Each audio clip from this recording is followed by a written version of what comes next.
Order. First thing on our agenda is Thriving Communities application, and Ed Malloy's here to talk about that.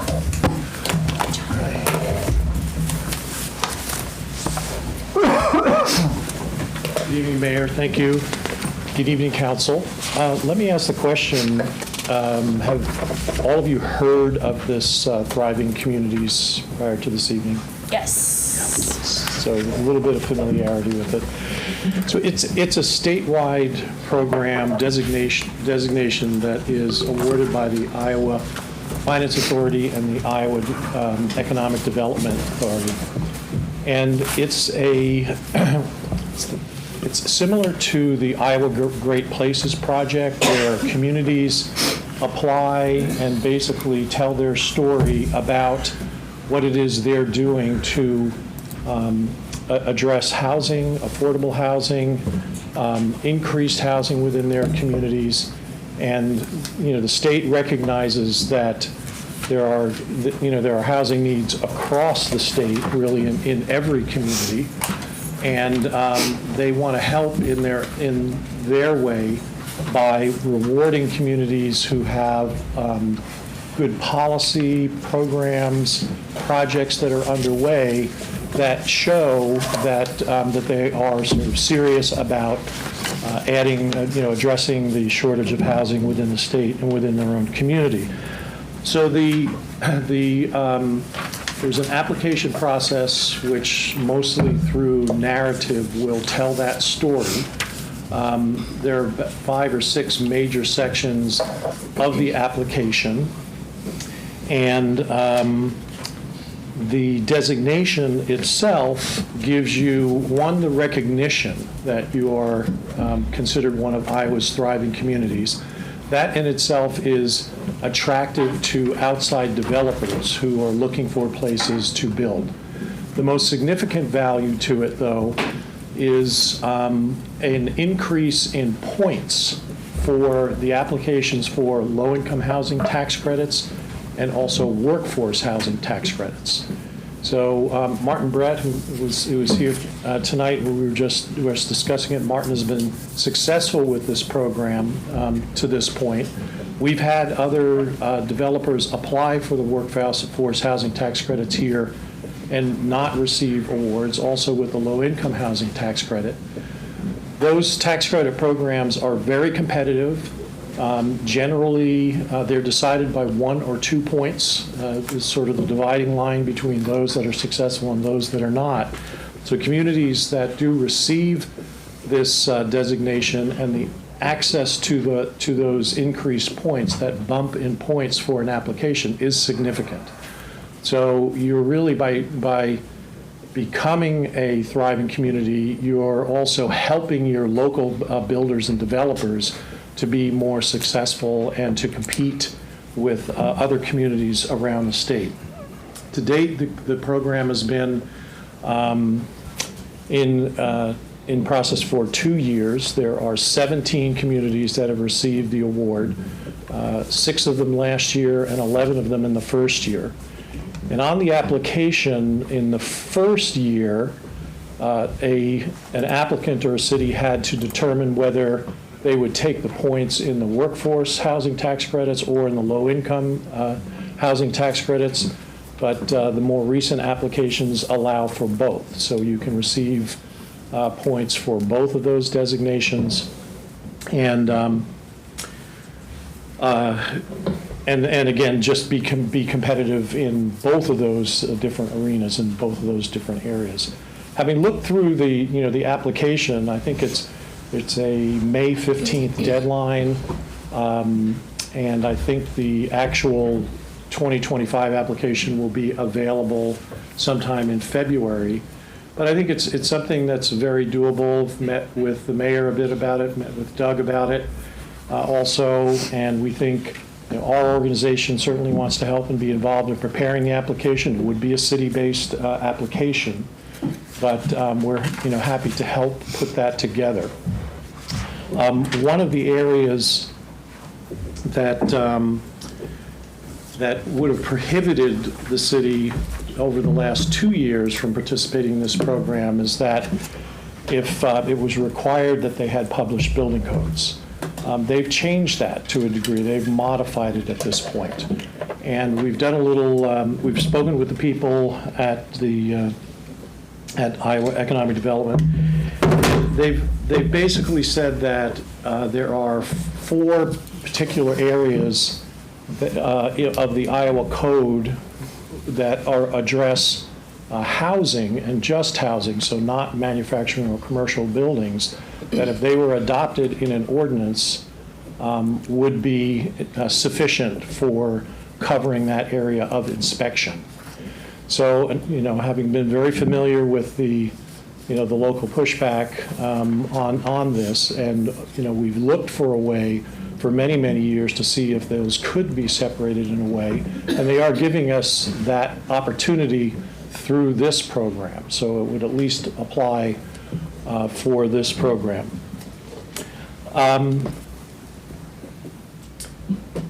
So again, the application is is a process of putting together information about the community. A lot of the statistics, I think we're having completed the 2023 housing readiness study, and with the work that's going on right now for the infrastructure for the Sunrise Trail subdivision, with the infill lot program, the neighborhood revitalization program. I think there are several very strong, good narrative stories within that will make the application strong. I think we would have a very good possibility of competing and being designated an Iowa Thriving Community, because all of those things are new initiatives and underway.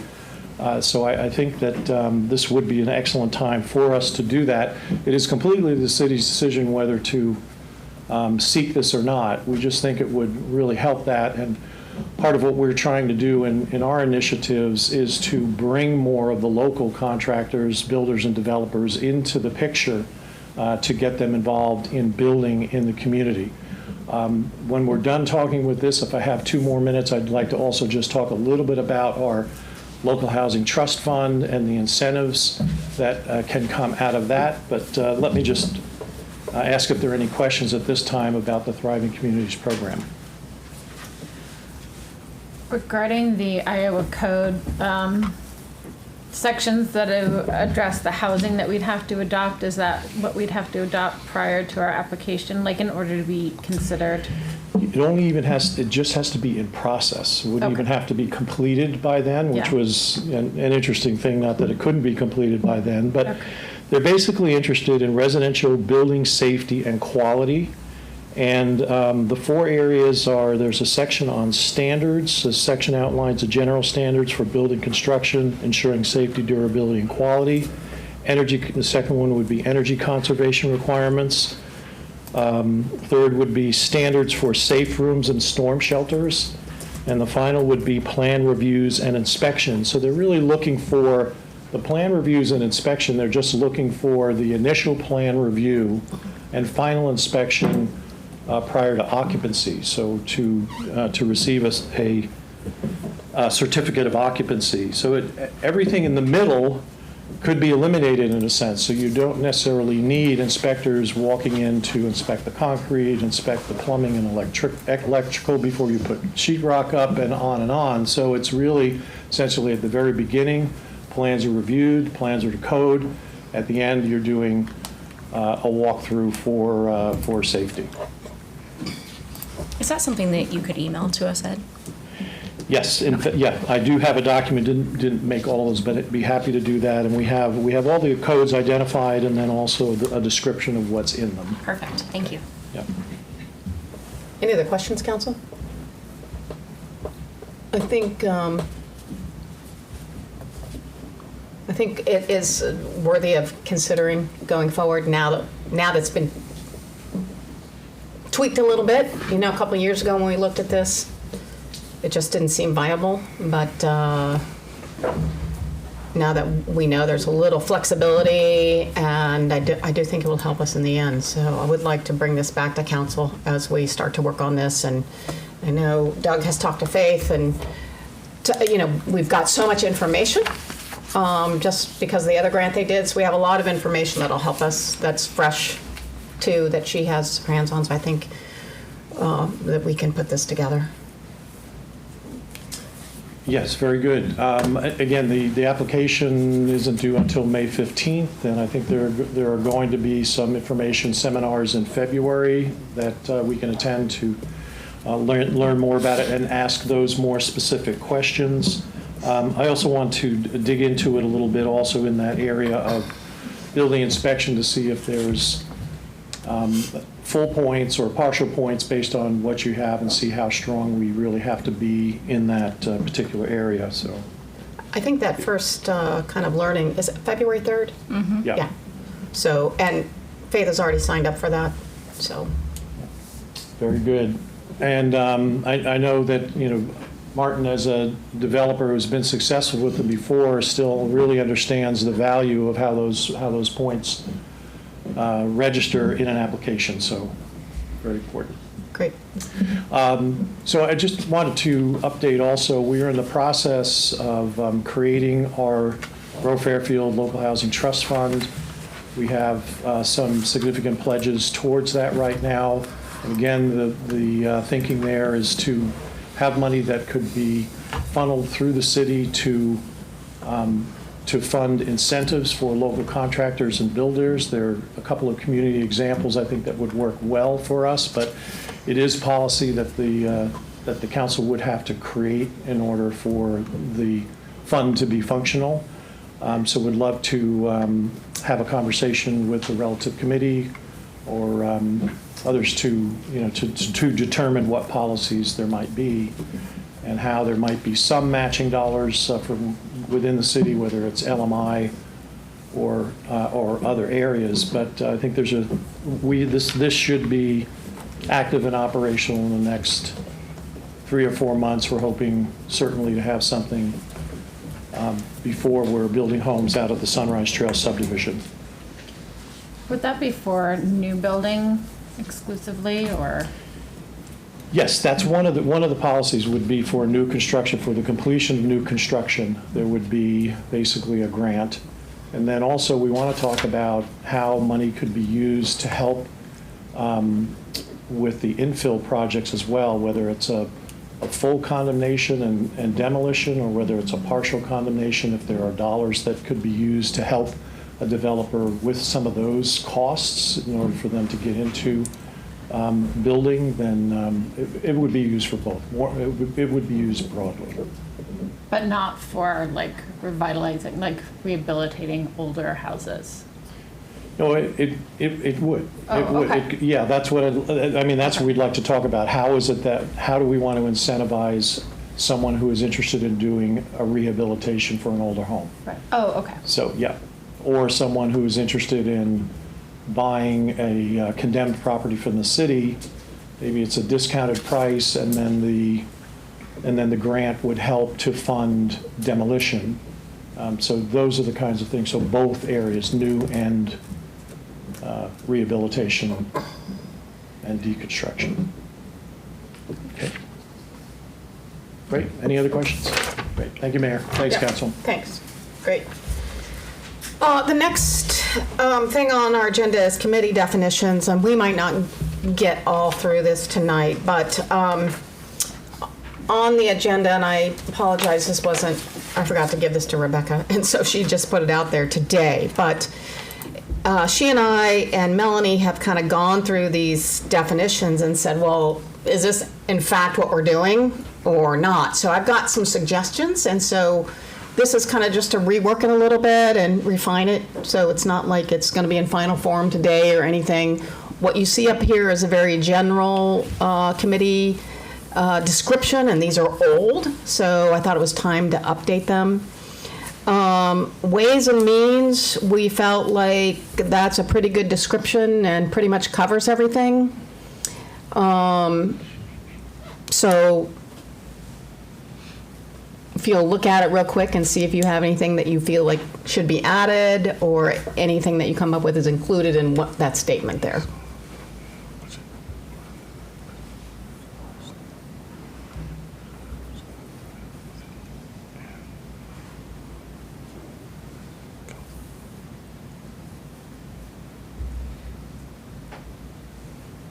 Looks good? Okay. You might wanna- And like I say, if you got an idea later, tomorrow, in the next week or whatever, let me know. Public transportation and safety, we felt like there were a lot of this that our public safety and transportation doesn't really do. It's those departments that are actually doing that. So our tweak was that this would say the committee is responsible for safety issues, including traffic control, street improvement plans, crosswalks, handicap parking requests, animal control, and anything else with a safety concern. So in other words, we would be taking out police and fire department operations because they ultimately have SOPs that they use. Criminal ordinances, maybe not so, not so much. And again, we're not really involved in street department operations and alley maintenance and telling them how to prioritize things. Now, I suppose there is a possibility that they can come with a question, but in general, we felt like these weren't things that this committee were really doing. So that's what I would come back with, a possible description. So what I'll do is retype these and send them back out to you. Anything else you want included there? Any thoughts? My thought is, now, my understanding is that various committees are responsible for oversight of these various, for example, the police and fire department and the criminal ordinances and so forth, as it says in public safety and transportation. Would that continue, or are you suggesting that that's removed from their responsibility? Well, I'm saying, I guess we felt that they should come out because they have their operating procedures that they go by. That doesn't mean that they probably couldn't come and ask a question and get feedback. Plus, Well- they are part of the invitation to come to those meetings because it's affecting what they're doing. So as decisions are being made of how we're going to handle things in the future, so we're relying on their expertise, but then we're also making decisions that are going to affect how they do continue those operations. So that they need to be part of the Yeah, of course. conversations, Yes, of right? course. So when you're saying oversight, to me, that's, I don't see it as much of oversight as just collaborating together on those operations. Well, I think that my view is that the city council should exercise oversight over these various departments. If we don't, So that we Who know. does? Yes, They're accountable to us and we're accountable to the citizens. Right. Right. right. So maybe it's a tweaking of this wording, because to me, this says we tell them what to do, when in fact, they've got, again, a lot of that's already laid out, and they Right. have state and federal law they have to follow, but, so let's work on that, yeah, okay? yeah. Okay, property committee. Committee is responsible for oversight of city building maintenance and repair real estate transactions. And we thought, and review of home occupation permits should come out. Apparently that the council used to do that, but they no longer do that anymore. But I thought we should ask, or include and discuss nuisance properties upon request of the code compliance officer, because we have been doing that. So again, that's a possible tweak, if you got anything else. I think particularly the people who are the members of these various committees, they should look at the descriptions pretty closely. Yep, absolutely. Economic Development Committee, didn't have any changes there. Water and sewer, again, maybe you want to look at this too. Committee is responsible for water and sewer department operations and policies. We thought maybe it should just say for water and sewer department policies, water and sewer rate recommendations, and then the rest, and developing recommendations for improvements to the systems and compliance with state and federal regulations. So, again, maybe that's a wording tweak Mostly there. what they do is take petitions for rebate of money. Right? Right. Okay.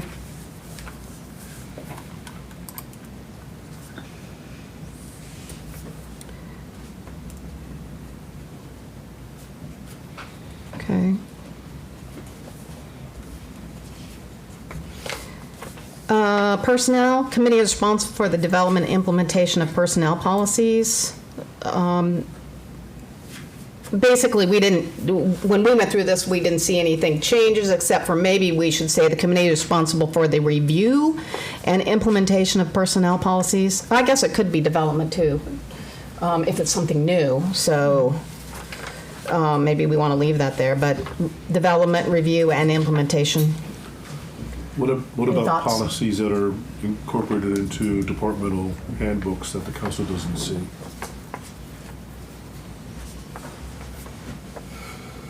It's normally the city administrator that reviews those and approves those policies. But Does each of those departments have their own handbook? we have a handbook for upfront for how you handle money, how you set up a new customer, how you do things like that. Yeah, That's kind of a standard operating procedure. yeah. Okay. But that's not really anything that council's ever reviewed. It's also not really related to personnel, is it? Seems like it would be. Yeah. How? Well, their personnel. Like what It's they how they do operate. every day? Well, Yeah. Well, I'm not sure what else it would be. personnel, like with this is a lot of HR kind of stuff. Right. Right. Versus a standing operating procedure of how you do a certain thing. It's different from like a job description, Right. right? So maybe personnel committee would work on job description, but the way in which you do your job on a day-to-day basis, or Your microphone down. Sorry? Put your microphone down.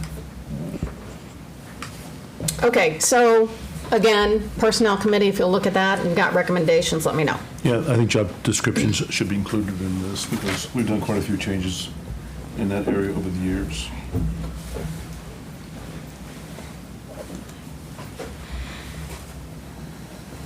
Environmental and franchise utilities, we didn't have anything to add there.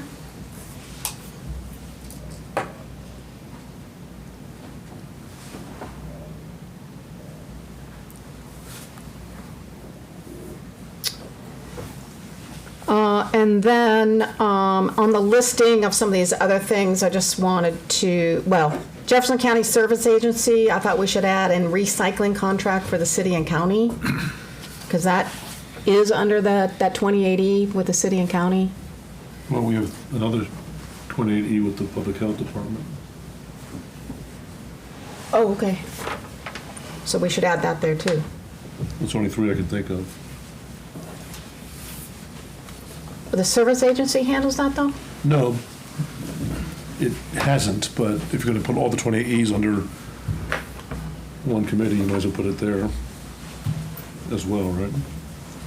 And public health. Is that the agreement we have with The them bu- the using the building? Okay. Gotcha. I mean, you could interpret that as being any relations between the city and the county would be covered by that committee. Yeah, okay. So Agency on Aging is no longer, and the ambulance board is no longer, No, it's still is it still alive? Yeah, and we'll I have to thought deal you with had the killed it dissolution. last year. We'll have to deal with the dissolution of the 2080 on that one eventually anyway, so We haven't done that yet. we haven't done that yet. Okay. I guess I was thinking we had. Okay, so that We don't stays play- on. We don't play much of a part in it, but it's still there. Okay. And then I added Area 15 multi-housing to this list at the bottom. So, You did? Where is it? well, Oh, okay. only on my paper. Okay. All right. You should, as I said to someone else, Oh. you should be able to read my mind. I do my best. I think I understand where the mayor is going with this. My comment is that we defer to the expertise and the experience of our staff, of our department heads, of our city administrator, of our city clerk. But at the same time, we want to be clear in our description that the council, as one council member noted, is responsible to the citizens. And so the department heads and the city administrator and clerk and so forth are overseen by the council. That, I think so. I think it's, as you suggest, it's a question of language in Yeah. these descriptions. We're not, the word responsible probably could be replaced with something a little more general. Yeah. because we don't really get into the weeds of so many different things, but we want to be aware, and we also have the authority, I think, if we need to get into the weeds of some particular area, we can Yeah. and should. And that's fair. And that's fair. And again, that was the reason for this, is to make sure that, number one, everybody understood really what the core of the committee was to do. Number two, to update these descriptions and make sure that, they are appropriate to what we're doing. If might these be were worthwhile- written 30 years ago. I think Rebecca, you can do this. But it might be worthwhile seeing what items were referred to various committees over the last couple of years and refresh our memory as to what they've taken up. We did that today a little bit. Oh. So we did look at So, particularly public safety, because there were a lot of different things in there. for example, the fire station got recommended to that committee, which should have gone to property, I think. Yeah, and sometimes there can be overlap, in different committees. So hopefully, again, this will help a little bit with that situation. I think as the construction of the new fire station goes up, you will see property committee handling that a lot more than public safety. Yeah, I What's- don't know why either. Yeah, I don't either. That's, At this point, it does seem Public like it's safety. more about public safety than about the city's property. but most of this stuff is going to be handled here anyway. It's not going to be handled in committee meetings. I mean, that's the whole point of doing this is, other than personnel and ways and means, most of the stuff is all going to be handled as a group. So, okay, well, that's all I had for this. So again, we will tweak some wording, and if your group, when you're meeting, want to tweak too, but I'd like to bring this back and kind of a first draft or pretty close to a final draft in the next month or two. So, In the future, could we review these at the beginning of every new session of the mayor? Just bring them out. Sure. Every 2 years and review them. okay, great idea. Alrighty. Okay, so we got about 1 minute until the council starts, so anybody needs a quick break?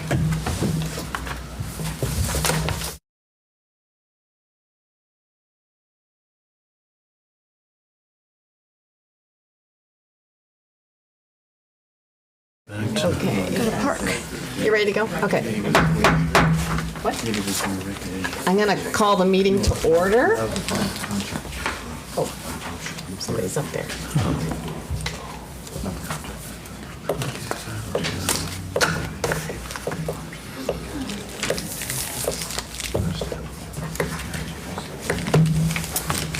Rebecca, please call the roll. Ham, Here? Toohill, Here. Esti, Yes. Flournoy, Yes. Gandy, Yes. Kness, Yes. Rowe.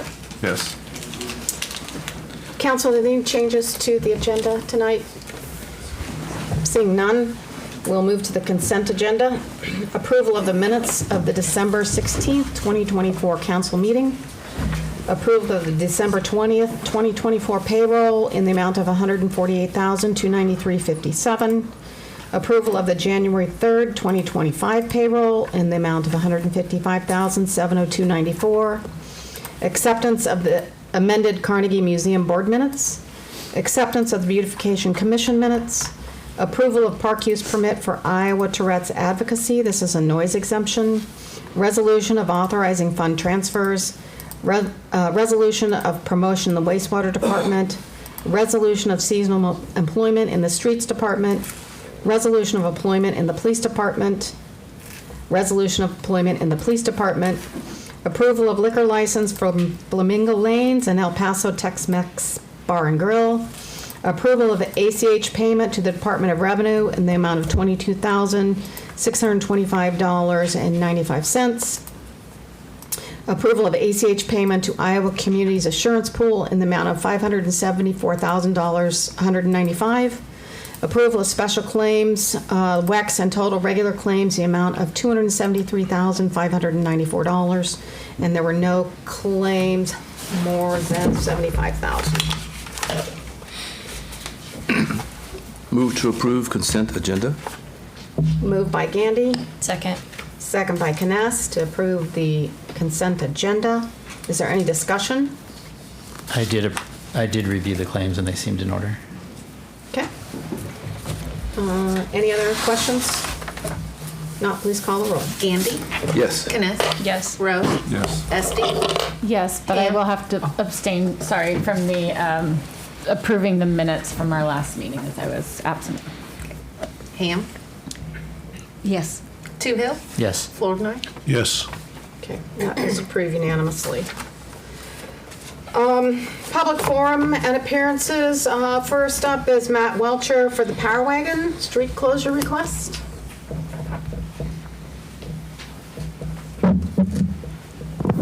Good evening. I'm here on behalf of the Dodge Power Wagon reunion. This will be, we're looking at the first Saturday in June, Saturday, June 7th. We will be doing the parade starting at the Jefferson County Fairgrounds up to the square starting at 10 a.m. We'd have the square for approximately 2.5 hours, and we'd clean up and be gone after that. Okay, same as this in 24. Yep, same as the years prior. If I could get Dave and the city and the county to block traffic for the parade going up there, that works really good. And then Joe and the guys from the city normally drop off the barricades the night before. We set them up at midnight to block the square. So Okay, great. nothing different this year. Okay, council? Move to approve the application. Okay, Second. moved by Esty, second by Flournoy to approve their application. And any discussion or questions? All those in favor say aye. Aye. All those opposed, same sign. Great, thank you, and look forward to another successful year. Yeah, I hope so. It should be a good year. Thank you. Okay, thanks.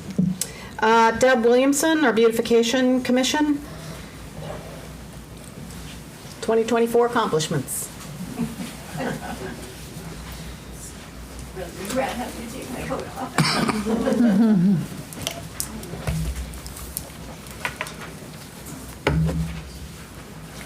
We have anything we can show on the screen?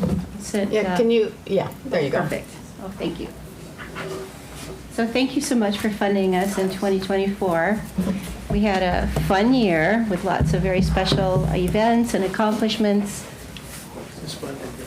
Oh, thank you. So one of the traditional events we hold every year is our Street Sweepers Ball. And we enjoyed a great turnout for that, over 100 volunteers, the youngest being 3 years old. I could tell she was a future beautification member because she came with her own tools. The hanging baskets, we had 40 hanging baskets. They look great all year, thanks to the magic of self-watering baskets. We had another planting party in the spring where we focused on the pots and planters as well as the nodes, and a second cleanup. Petcher Park received a weekend rejuvenation, had a great turnout. Even Alex Stanley was there. It was just a real sweet day for us. And it wasn't raining. It was great.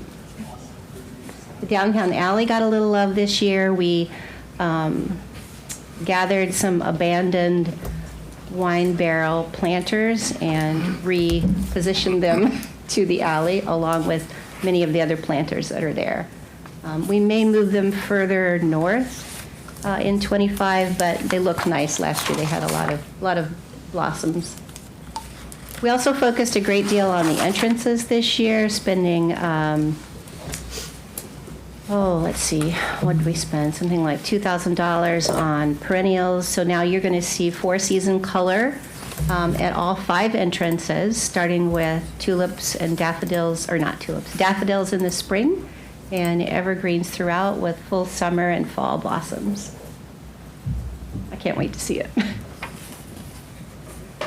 Just before Ragbri arrived, we had a 70s rock party in keeping with the Ragbri 70s theme, and we painted rocks and cleaned up downtown. There was nothing to plant except rocks. And we started the cleanup portion on the entrances that day as well. This was a step 1 of the planting of the perennials later in the year. We focused on a few Habitat for Humanity houses on 12th Street. in part because we wanted to scale in preparation for our 2025 plan to do a full city block cleanup. And we didn't have any experience. And so what we found is that with the right tools like tiller and skid loader and plenty of muscle, we were able to landscape one home in 1 hour. And there you see some of the homeowners helping out. The guys in the blue T-shirts are from our inmates from the Mount Pleasant Correction Facility. They lended a hand. And then these are the entrances. We asked for a truckload of city mulch to be dropped off at each of the entrances, and we haven't gone through all that mulch yet. It's still sitting out there, so in the spring and summer, we're going to go back and spread some more around. Carla Christensen has generously offered to donate 12 more of her mosaics to the city. We don't really have a home for them yet. We were thinking the alley, but one of the property owners has declined the request for mosaics to be installed on her property. So that leaves a million other locations as possible. We planted 3,000 tulips. We have another 3,000 we'll be planting this fall. And we have, I don't know how many hundreds of tulips that we'll be planting this spring. Not tulips, I'm sorry. Bulbs that we'll be planting this spring. So what you're going to see is what you're used to seeing on Burlington, which is all of the nodes on Burlington on Central Park, full of tulips, flowers. So let me start over. So for a few years, we've seen tulips on Burlington in Central Park. Last year, we planted tulips on the Broadway side and Main and Court as well. And so you saw those come up this spring. So now that's pretty much spread throughout all of the nodes downtown with the exception of a handful of them. So it's going to be pretty stunning. Lots of color, like 3 colors.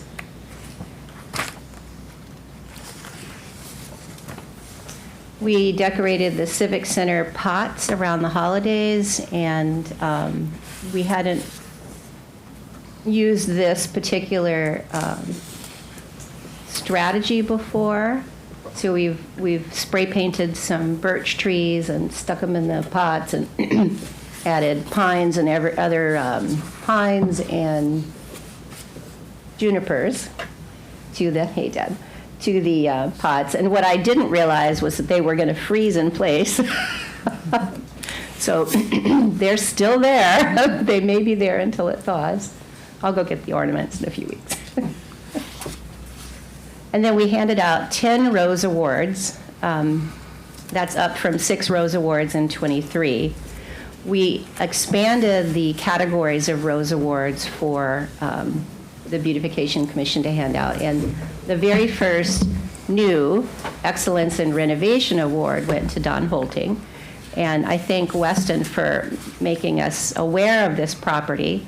I met with Weston today, and we're going to be buddies throughout '24. He'll let us know when he sees something that's a particular renovation success story, and then we can go check it out. So there are several, so there are 3 categories now. There used to be just excellence in landscaping. So now we have excellence in design, which has nothing to do with renovation or landscaping, but it is still an award for a meaningful impact to our community. And we chose as our first recipient El Paso Restaurant. So we had Fairfield Diner, several homeowners for excellence in landscaping and design.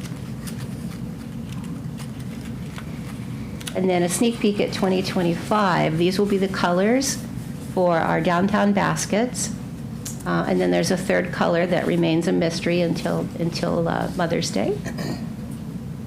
So they're going to be quite colorful, very striking. And this color theme is going to be present in the entire city. So also in the spring of this year, we expect Nolan Landscaping to begin landscaping the roundabout near the hospital. And what you see there in yellow are black-eyed Susans and purple echinacea. We wanted to stick with native perennials. We had started with a different flower entirely, but upon receiving a wide sampling of community feedback, we went this route instead. And it might be hard to see, but just above the purple coneflower, there are some limestone outcroppings that are quite striking. So the city is about to apply for the funding from DOT for this, and they're going to cover all of the plantings, everything except the rocks. And so we'll be doing fundraising for those rocks. It'll be about $9,000 for the stone, but it'll be stunning. It's worth it. So this is I didn't get a chance to update this slide, but the mosaics aren't going to be going into the alley. But what we do hope to accomplish, and we've been delayed at accomplishing this because we're waiting on the construction and the, I don't know if the building has a name, but it's the new construction that's just to the right of the screen there. What we envision is a sign that's standalone as opposed to attached, as an arch that's standalone as opposed to attached to the buildings. And so it would be high enough to allow access for maintenance, for mid-sized trucks, deliveries, that sort of thing. And it would be, and of course it would be made out of metal, and we're noodling over a name for it. We'll be voting shortly on the name so that we could begin the design of it. But the top winner at this point is Heritage Alley.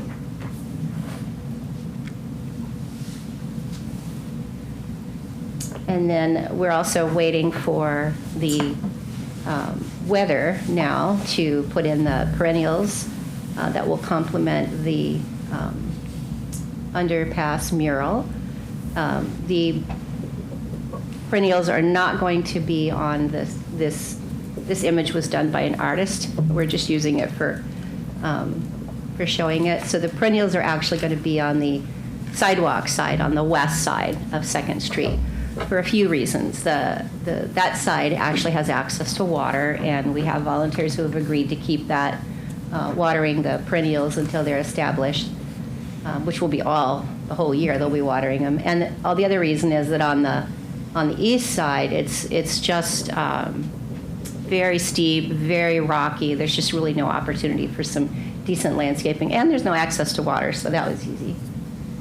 And we already have the funding for that. It's just a matter of doing it. Okay, and so what are some other things? So we've been in conversation with the director of the public library, and we're hoping to put a shed in one of the library parking spots. And this would be a landscaping tools library. And all of their systems that they currently use to check things in and out would be leveraged, and they could lock it when they're not open. So it'd be kind of like, if you can imagine, if things are sitting out at Walmart in the parking lot, it's unlocked, but then close a business, then it gets locked up. It would also be a shed that we could use, the beautification commissioners could use to store our tools.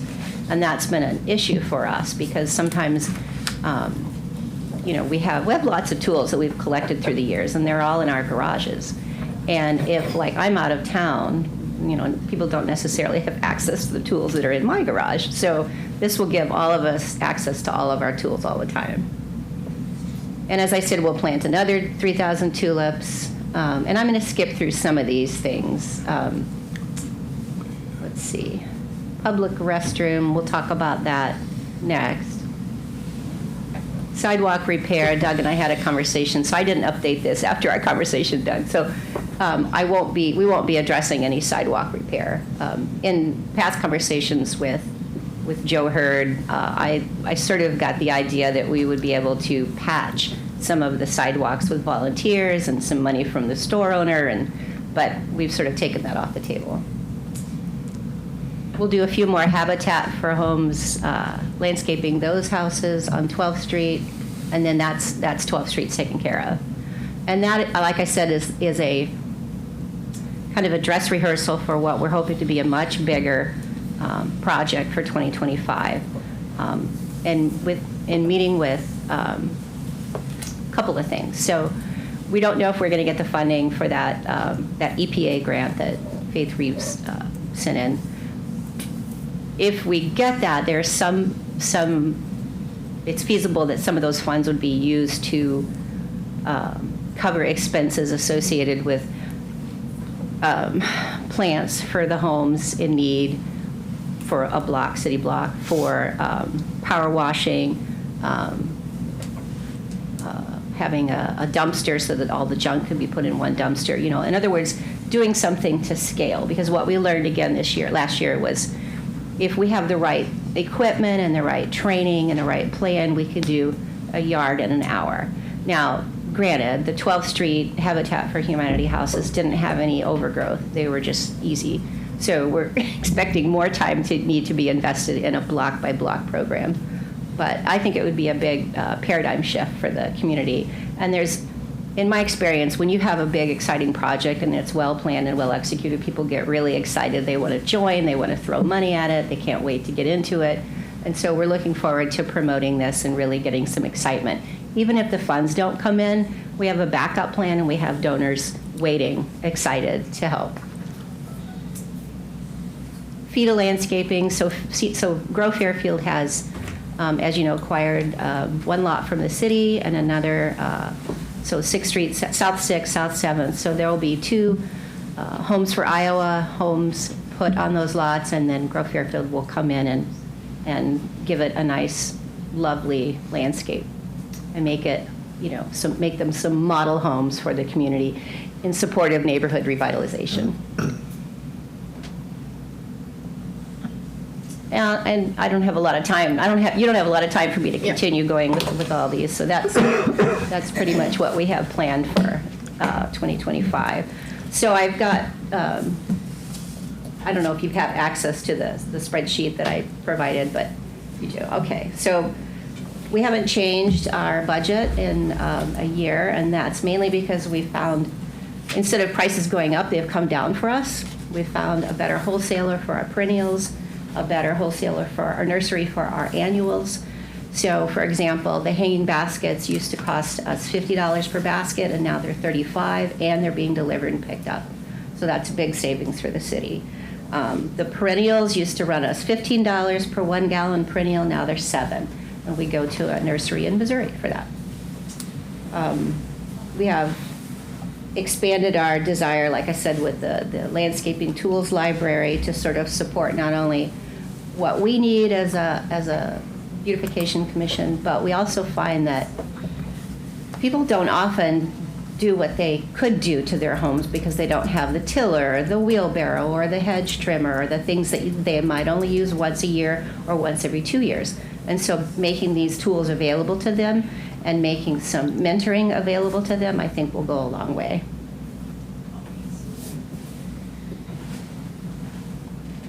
Rose Awards, there's one more thing we're going to do with the Rose Awards this year, and that is we're adding another category. Downtown storefronts, I think a display for, or not a display, an award for the best display, or not the best, not a contest, an award for a great display would be, I think, really beneficial to improving the look of downtown. And what we found is people just love getting awards. We're looking at giving an award to Fairfield Estates later in the year for all the work they've done in acquiring leisure estates and doing all the tremendous cleanup and it's more than renovation. It's like they've just renovated the entire space. And there are 3 homes on South Adams, and this is, I can't remember the address, but this was a section of town that just looked like the whole street needed to be raised. And they're not related homeowners, but 1, 2, 3, they managed to pull themselves up and really do some amazing things with their properties. And so we're looking at doing a special award for those 3 properties. They still have a little ways to go, a little cleanup in the yard, but excellence in renovation is definitely something that all 3 homes have earned. And in studying, I don't know how many of you have studied the downtown assessment report. It's a good read. It's very, it's a very good report in terms of sort of pointing out the obvious, but in terms of what we can do downtown, we're hoping to continue to build stronger relationships with our partners, Grow Fairfield, Chamber, CVB, you know, the high school, the volunteers that we get from Sierra Club, and we're hoping to help the businesses downtown by helping to clean up some of the space that they have down there. And we'll be careful to keep an eye on things like trash and weeds, and we have goals for 25 to just have a weed-free, trash-free downtown. We learned a lot in the last couple of years applying this non-toxic weed killer on the sidewalks, and we feel like now we've kind of figured out what to do, what not to do. So we're really excited about having a weed-free downtown in 2025. Thanks, Deb, for everything you've done and all your volunteers. We know. Are you keeping track of all the hours? It'd be nice if it were possible that people log their hours somehow. So we know how many volunteer hours? Yeah. Well, we could do that. So at the end of the year, because Yeah. there is a national value to that. It used to be like, I don't know, $31 and some odd cents. So it's a huge value for the city, and that also can be used for grants as Okay. in-kind contributions. So if we can kind of help do that, I think that would be worth doing. I could probably retroactively estimate Yeah. 2024. I think it would be worth, Okay, I'll do that. yeah, sounds good. But again, thank you. And then your budget will be reviewed during Ways and Means when they get started here. Okay. Before long. And then on the agenda, when did you want me to, when, is it on there about the bathrooms, or do I speak about that now? Separate? I would, That let's, was a lost application. yeah, that's through lost applications, so that'll go through Ways and Means. Oh, so there's no, Yeah. darn, I had a whole, We can have you come back when we, Okay, when that'd we be come good. for that, yeah, I'll have you in tears. for Ways and Means. And then we have some, I don't know if you wanted to use tonight to I'm so sorry, it's been a long day. Oh, The for 3 new committee members, Yeah. I'll have that under the mayor's report. Okay, thank you. Yep, all righty. So let's move on to resolution, action items, and ordinances. The first action item, consideration of purchase of playground equipment for Heritage Park, and Mr. Calvin Todd is here to just Yeah. tell us what Good he's seeing you. It's doing. been a while since I've been here. So, yeah. So I am here right now seeking permission from council to enter into contract to purchase and install this playground over at Heritage Park, which sits up on North 9th Street. This is one of these parks that Councilwoman Ham and I have been kind of working on here a little bit, and it's something that we've had on our list for a while now. It's no secret that over the last 5 years we've installed some pretty nice playgrounds within the city limits. Some of those being private donations, some of those being city funds. This project right here will be a combination of lost funds and city funds budgeted for it as well too. So our policy, our financial policy states that I believe it's anything over $40,000, we do have to come and get council approval to enter into contract and move forward with the project. So that is why I am here right now. So basically asking permission to move forward with this project and hope to have it installed this spring. So again, this is budgeted in this year. Mm-hmm. And so I'm looking for a motion to move this forward. And move to approve. Moved by Kness. I'll second. Second by Ham. Any discussion?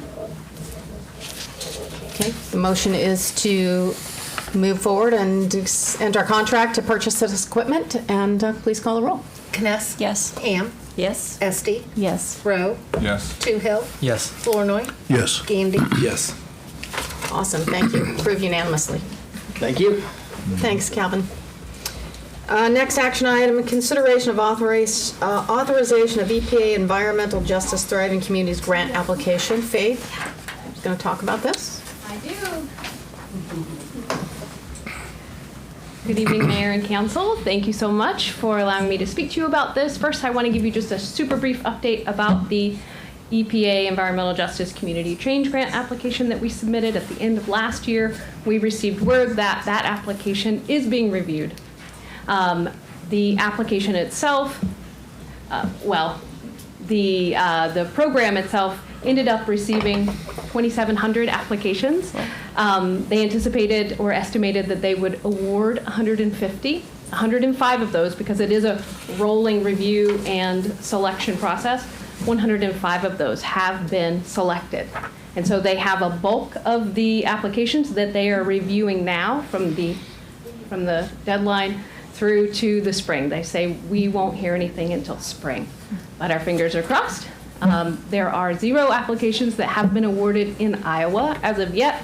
We are EPA Region 7, and there are only 2 applications that have been awarded in EPA Region 7. So both of those sound promising. But while we wait, We're EPA Region 2. we're EPA Region 7. 7, I see. We're EPA Region 7. Is there a region where most of the awards have been, or majority, or something like that? On the coasts, Yeah. yeah, there are many in, and I did a little tally, but I didn't bring it with me today. I can share that. California has over 10 awards already, and on the East Coast there are quite a few. The Midwest is looking pretty sparse right now, and that looks good for us. Because they wanted this to go out to disadvantaged communities, and us being rural, we are very much in that category. Okay, so we have located another grant. It's an EPA grant. It is a pass-through grant. This is a grant that was oriented towards smaller communities. It's a grant that ranges from $75,000 to $350,000. It's called the EPA EJ Thriving Communities Grantmaker Program. The objectives are very similar to the Community Change Grant. The work we did with our Community Change Grant application sets us up very well to take some of that information that we just pulled together and turn it over into another application. And so that is our goal, is to be able to submit for the city. The city would be the primary applicant.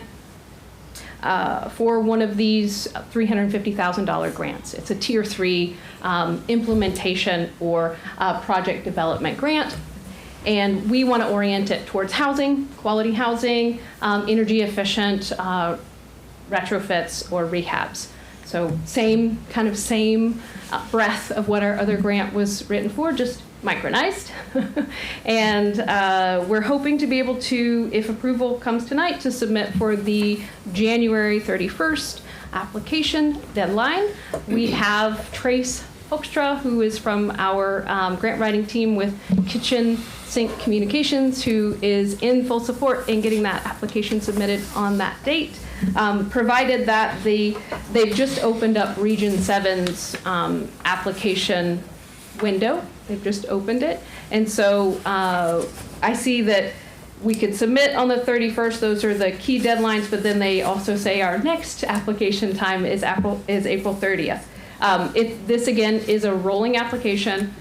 Once the funds are fully utilized, they will no longer take applications, but this particular grant program will run from now until April of 2027.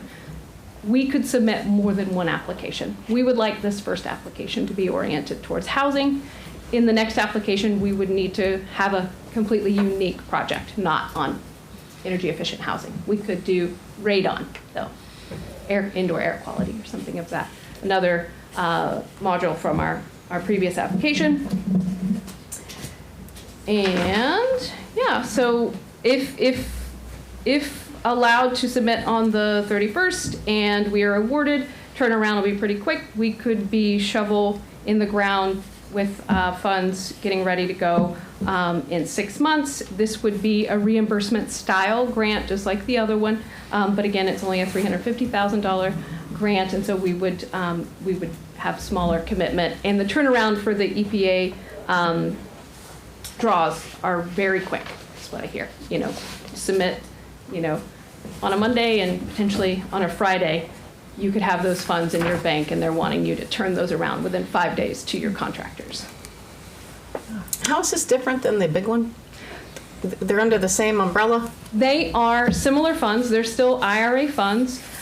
They are in the environmental justice, thriving communities, or community change kind of larger umbrella.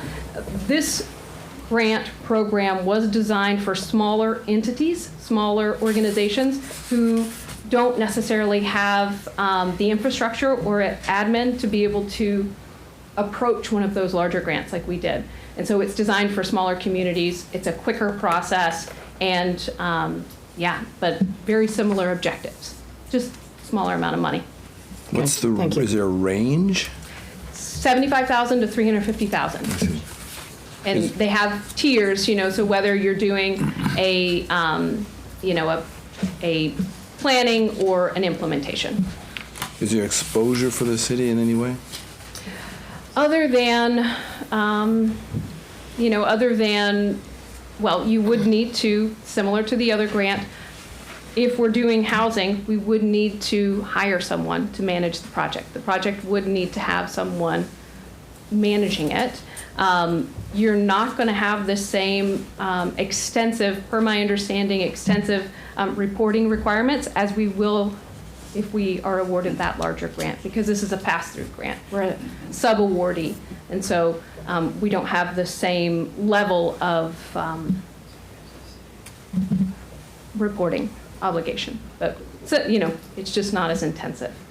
So the city would need to hire someone? Is there an estimate of that cost?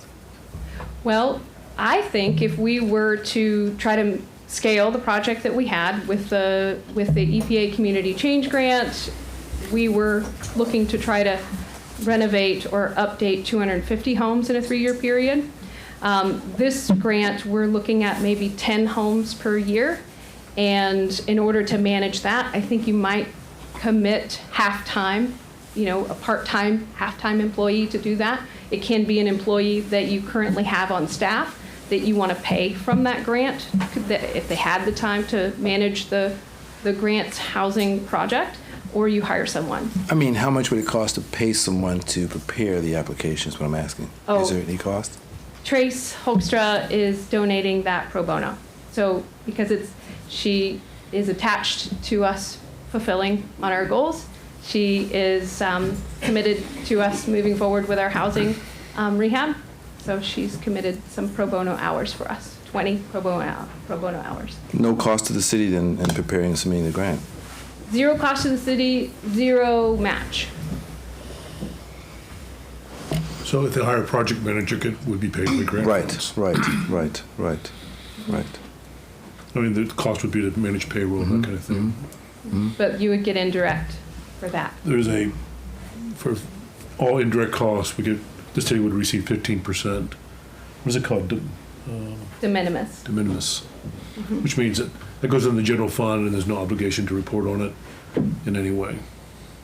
So you would have the project manager, and then the cost of just, you know, housing that individual and paying their payroll, you would get a de minimis for that. Okay, I see. Indirect cost. Have you already thought about how to scale back some of those goals that were included in the larger application to, like, you know, be effective but not undermine whatever projects were put into that larger grant application? So this particular application, we're going to orient towards those in highest need. When we wrote the other application, it was also tiered, and so we have a wide range of those that we were orienting to serve. We want to orient this specifically towards those who are in highest risk of being displaced because of the state of their home. And it would be owner occupied as well. But we just would scale it back and then we would perhaps maybe have cleared 10 or 15 or 20 of those homes. If we do receive the other grant, those are already being taken care of. Right, okay, cool. It's exciting. Council, is there a motion to move this forward? I would move this forward to authorize the preparation submission of the grant. Let's second that. Okay, moved by Gandy and second by Esty to authorize submitting this EPA grant by the end of the month. Okay, any other discussion points, questions? Not, please call the roll. Gandy. Yes. Esty. Yes. Ham. Yes. Rowe. Yes. Kness. Yes. Toohill. Yes. Flournoy. Yes. Thank you, that was approved unanimously. Thank you. Thanks, Faith. Next action item, consideration of the 2025 IRS mileage rate of 70 cents per mile. I'd move to approve. Second. Moved by Kness, second by Flournoy. Any discussion? If not, the motion is to approve the mileage rate at 70 cents per mile. Please call the roll. Kness. Yes. Flournoy. Yes. Toohill. Yes. Rowe. Yes. Esty. Yes. Gandy. Yes. Ham. Yes. Next action item, consideration of broker's professional opinion of city property on the 4th Street. This property is just over the railroad tracks, going north on 4th Street, and once you get over the railroad tracks, just to the right. And they have a listing of $15,000. Is there a motion to approve? Move to approve the, what is it called? The broker's professional opinion. Okay, moved by Esty, Second. second by Gandy. Any other questions? Not, please call the roll. Esty. Yes. Gandy. Yes. Flournoy. Yes. Ham. Yes. Kness. Yes. Rowe. Yes. Toohill. Yes. Okay. The next thing we're going to deal with is the farm lease out at the airport, and I think Bob's here. Before I open the public hearing, do you want to just say a couple words about what's different here, and then I'll open the public hearing. Yeah, we're just renewing the farm lease with Joe Adrian. We do it every 3 years. I believe it started in 2010, I believe. Yeah. And with the help of John, he's reviewed it. And so we're just looking to do it again like we've done since then. Okay, great. So with that, I'll open the public hearing. Does anybody want to speak to the farm lease? Seeing none, I'll close the public hearing. Your Honor, And you may want to, is there anybody here that wants to submit a competitive bid? Or object? Right? Okay. Okay. Pardon me interrupting. That's all right. Yeah. Okay, so we'll move on to the action item of really the consideration of the extension of the farm lease agreement for agriculture cropland adjacent to Fairfield Municipal Airport. So again, the operator is Joe Adrian. Is this affected at all by the solar project? No. As to, no. Well, only if that gets implemented, then it gets affected. Okay, and we can do that at any point. This doesn't Yeah. extend it out for 3 years. And he kind of knows about it, so, Okay. All right. and there's no issues there. Yes, that's correct. There's Okay. no issues. We Yeah. talked to Joe about it. All right. Yeah. Is this always the same amount that it's the same acreage rent? increase, so then the cost increased. Yeah, the per acre is the same. It's the same, and how long have we had this? 2010, I believe, John. Is that 2010? Yeah. I'm pretty sure. That's about right.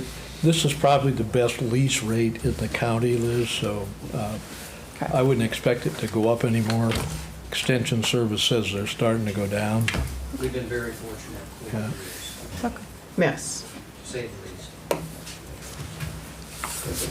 I'd move to approve. Okay, moved by Kness. Second. Second, who did that? Second by Gandy. Any other questions? Seeing none, again, the action item is to approve the extension of the farm lease agreement for the agricultural land out by the Fairfield Municipal Airport. Please call the roll. Kness. Yes. Gandy. Yes. Ham. Yes. Toohill. Yes. Esty. Yes. Flournoy. Yes. Rowe. Yes. Next action item, hang on here.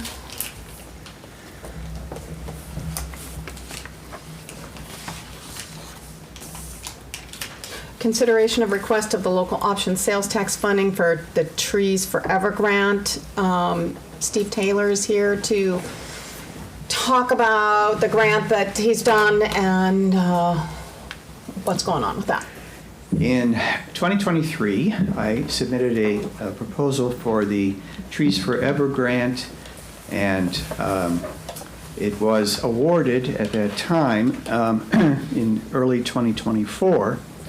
At that time, my understanding was that the $5,000 that was going towards the trees would cover the cost of the trees and any cost that included these trees, such as tree protectors, stakes, cages, things that if you didn't use those things, the tree would be eaten by deer, rabbits, and mice, and you would lose the point of doing the project. So that was my understanding. And then after I submitted after we planted 60 trees and it all went fine, at the end of this year, I submitted the final report to them, and they said, well, actually, you're not supposed to include those ancillary costs as part of the project. So that made it necessary to come back and ask for a little extra help to cover those costs.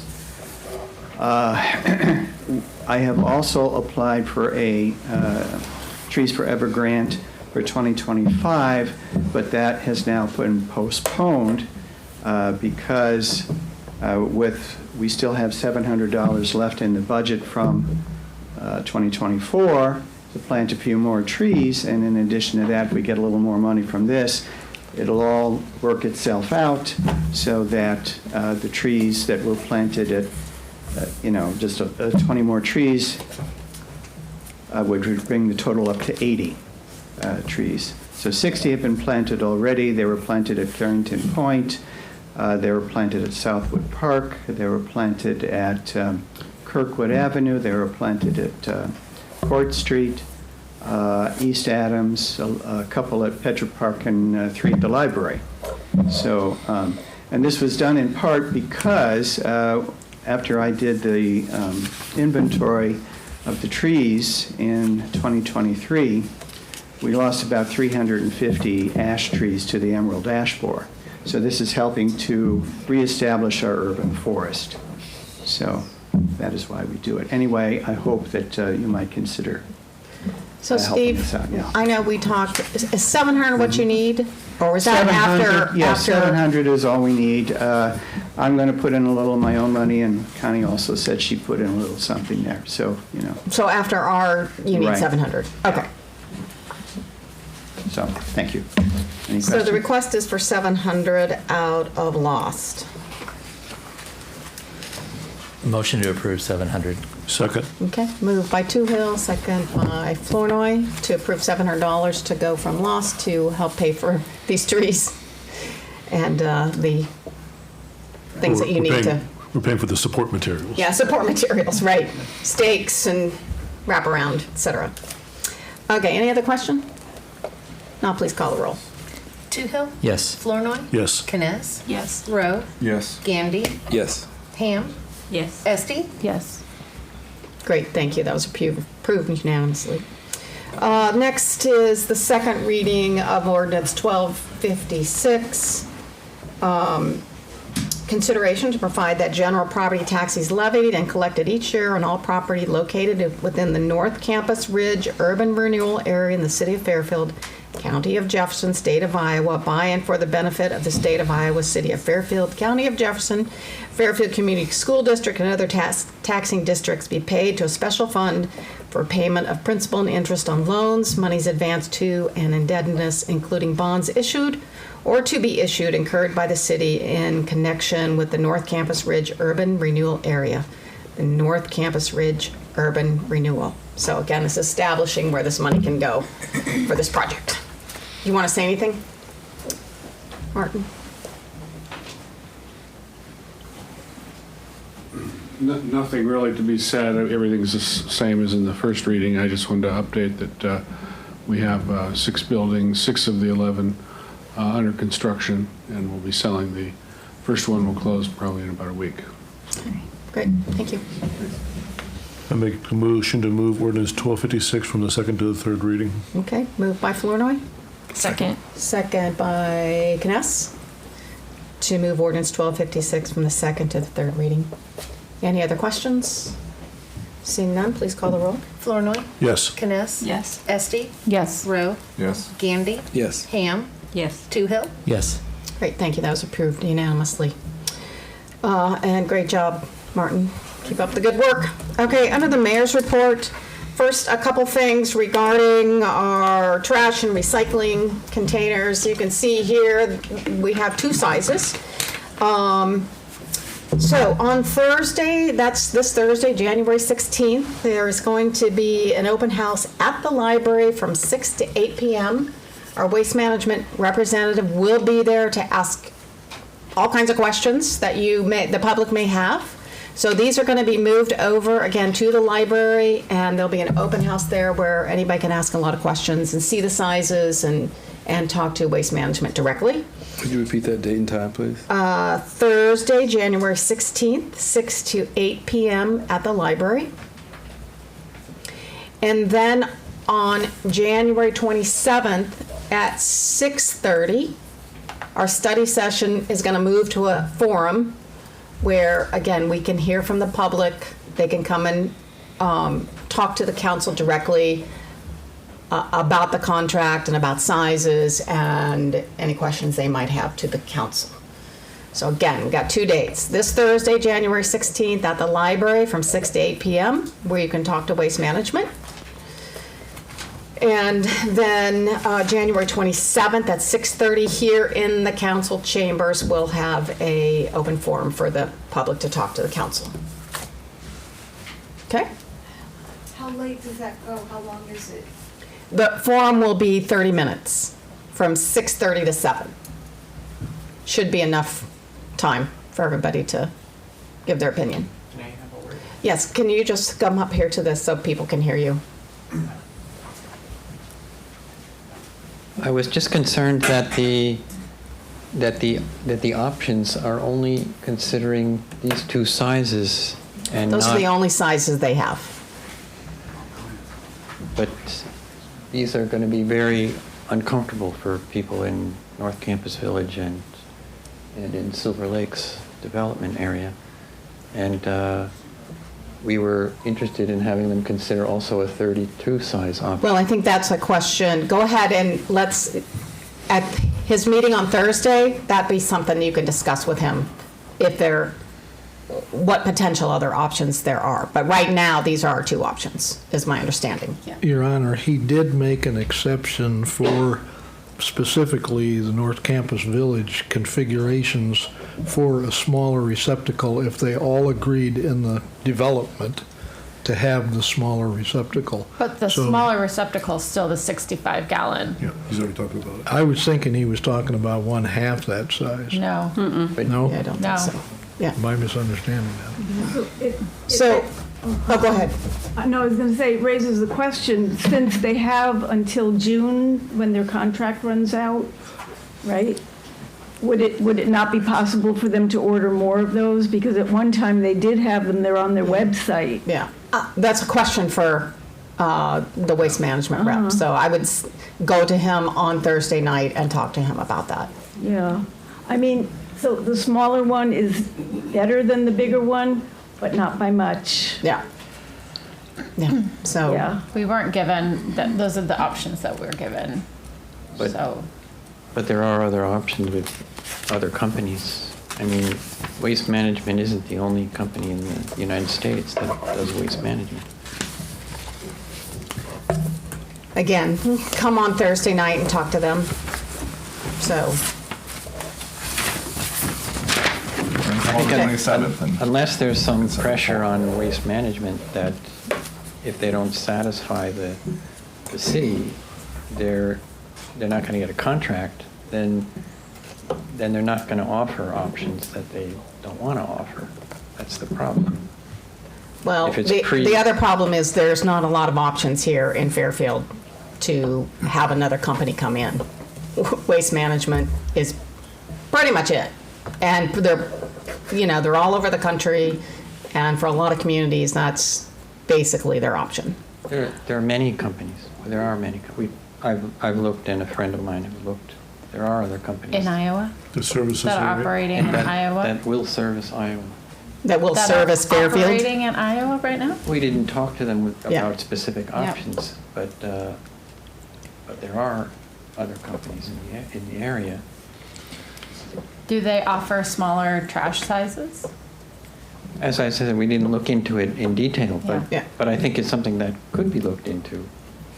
So why don't you give me those, or send it to Doug or Okay, myself? If you'd like us to look into that in more detail, we can make a report. Send those companies in. Yeah. But again, I encourage you to talk to Ammon on Thursday night. And could I just ask one thing? It was occurring to me that with these two limited choices, I think the people that are going to have the biggest problem with it are people that in the communities where you have to push your receptacle some distance from your house, particularly in Silver Lakes, where they can't enter our community at all because the roads are so narrow. And I was wondering, is it possible if we found another service to service maybe just the communities where they don't roam around from house to house, and then everyone else who just has to push their receptacle down the driveway could still continue to use waste management? Would that be an option? At this point, I just don't know. So, Do you guys contract to have your roads clear, like from snow removal, you guys deal with that, right?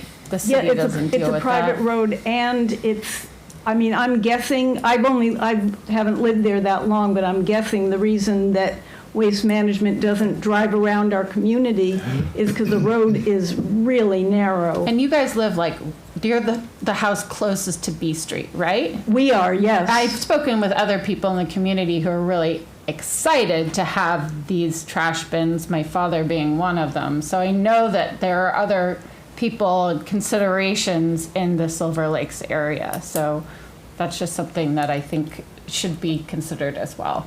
People wanting to have bigger ones? Yeah. My dad, he lives even farther away from B Street than you guys do. No, he lives almost as far away as you can live from the main road. Right. But I think a lot of people are concerned that they can't fit that in their vehicle, and then they have a really long route to go to get to the street. good exercise program. Sorry. Yeah, there's no. Had to be funny. There's no perfect solution. Yeah. It's a tough one. Yeah. Yeah. Is it possible for you guys to leave one trash receptacle there and then everyone put a bag of trash into it? I wish we could do the dumpster system. That would be the easiest. Yeah. But we don't really have common think you could- property at the road where we could set up a dumpster and everyone could just leave their trash. They do that in the, we lived briefly in the Heartland community, and that is the perfect system as far as I'm concerned, but we don't have a place to set up a dumpster to do that. Well, and that's, again, something for your homeowners association. Maybe you could work it out amongst your owners. Somebody be willing to do it on their property. I would suggest you, as a homeowners, you get together and consider that. So, all righty.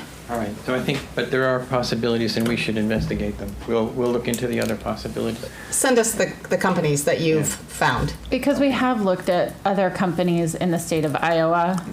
So because this process has been going on for several months at this point with our committee looking at some different options.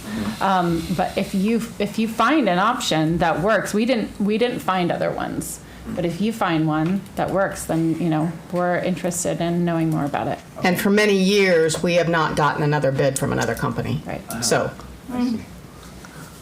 Okay. okay, Thank great, you. thank you. Thank you. So, I always like to do a rundown of the top 24 accomplishments for the city of Fairfield, and that doesn't mean necessarily the city government Fairfield, but some people may have seen the article in the paper, but some people don't get the paper, so I thought I'd quickly do the rundown here. This is something Melanie and I put together at the end of the year. It's always kind of fun.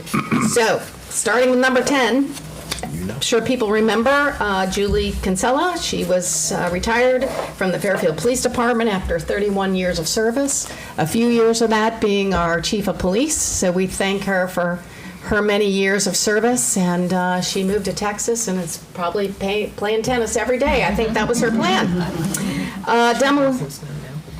Yeah, she's got snow. Yeah, right? And we don't.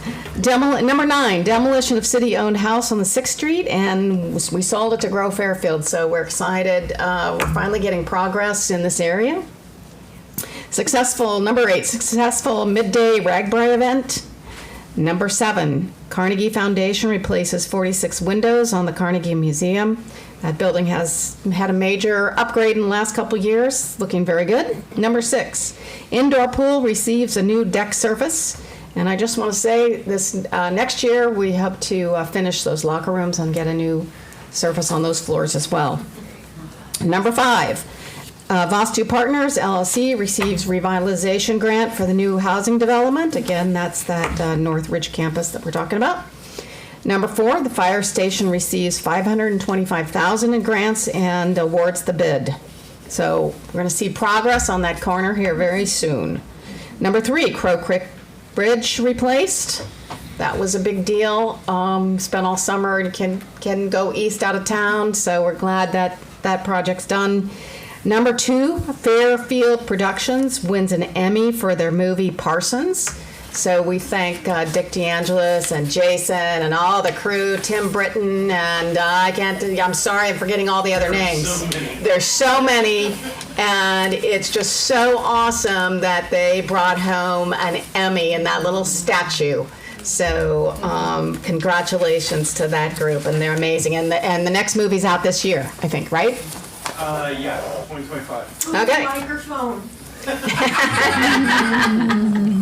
And number 1, Matt Stutzman wins the gold. And so we're so proud of Matt winning a gold medal in archery at the Paralympics this summer. And what a great feat for him and his family. And it was a lot of fun having his homecoming parade and reception downtown. So congratulations to all those people who are involved in all those projects. Very good 2024. Okay, so now we're going to go to some board appointments for the Beautification Commission. We have Deborah Dowd, Meg Doxtator? Doxtator. Okay, thank you. Obviously, Meg and Deb are here. And Bob Ferguson, he was here. He was here. So these are 3 new people, and Deb has a couple more yet, I think, to find volunteers for. But yeah, so I would like the council to approve Deb and Meg and Bob as new members of Beautification. So moved. Second. Moved by Gandy, second by Kness. Any discussions? Thank you. Thanks for serving, really. All those in favor say aye. Aye. All those opposed, same sign. Great, thank you. And really appreciate the time and energy that you guys are putting into it. City's looking better and better every year. And then the next are all board reappointments. These people are already serving and their term came to an end, but they are allowed to have another term. So under the airport board, we have Jim Masterson and Pete Stetson. Civil Service Commission, Pat Doyle. Civic Center Board, Bill Hurlin. Historical Museum Board, Shawn McCarty. Library, Sherri Smith. Public Access, TV, Dick DeAngelis and John Grunwald. Park and Recreation Advisory Board, Roland, Hekker, and Taylor Buch. And the Volunteer Center Committee of Shanaz, Kreider. So again, all these people have said, yes, we want to serve another term. So I'd take a motion to approve all of those one fell swoop. So moved. Moved by Esty. A second. Second by Ham. All those in favor say aye. Aye. All those opposed, same sign. Great, thank you. Those were all approved. I just wanted to make mention today, every month there is a Zoom meeting called ACT. Well, this is something from a long time ago that had to do with trying to curb alcohol and tobacco in our young people, and there was some funding available So this is a group of a lot of healthcare professionals that get on a Zoom. Chris Estel, a public health nurse, leads it. One of the things that was interesting, one of the CETA representatives noted that some communities have put a moratorium on any new vape shops in their town. Just thought it was interesting. And I thought I would let you know that apparently Iowa City had done that. Now their moratorium is off. However, they are being, they have an ordinance about where these vape shops can be located in Iowa City. Apparently, around the Quad Cities, they have put in a moratorium. And again, it's try to, I'm sure to prevent young people from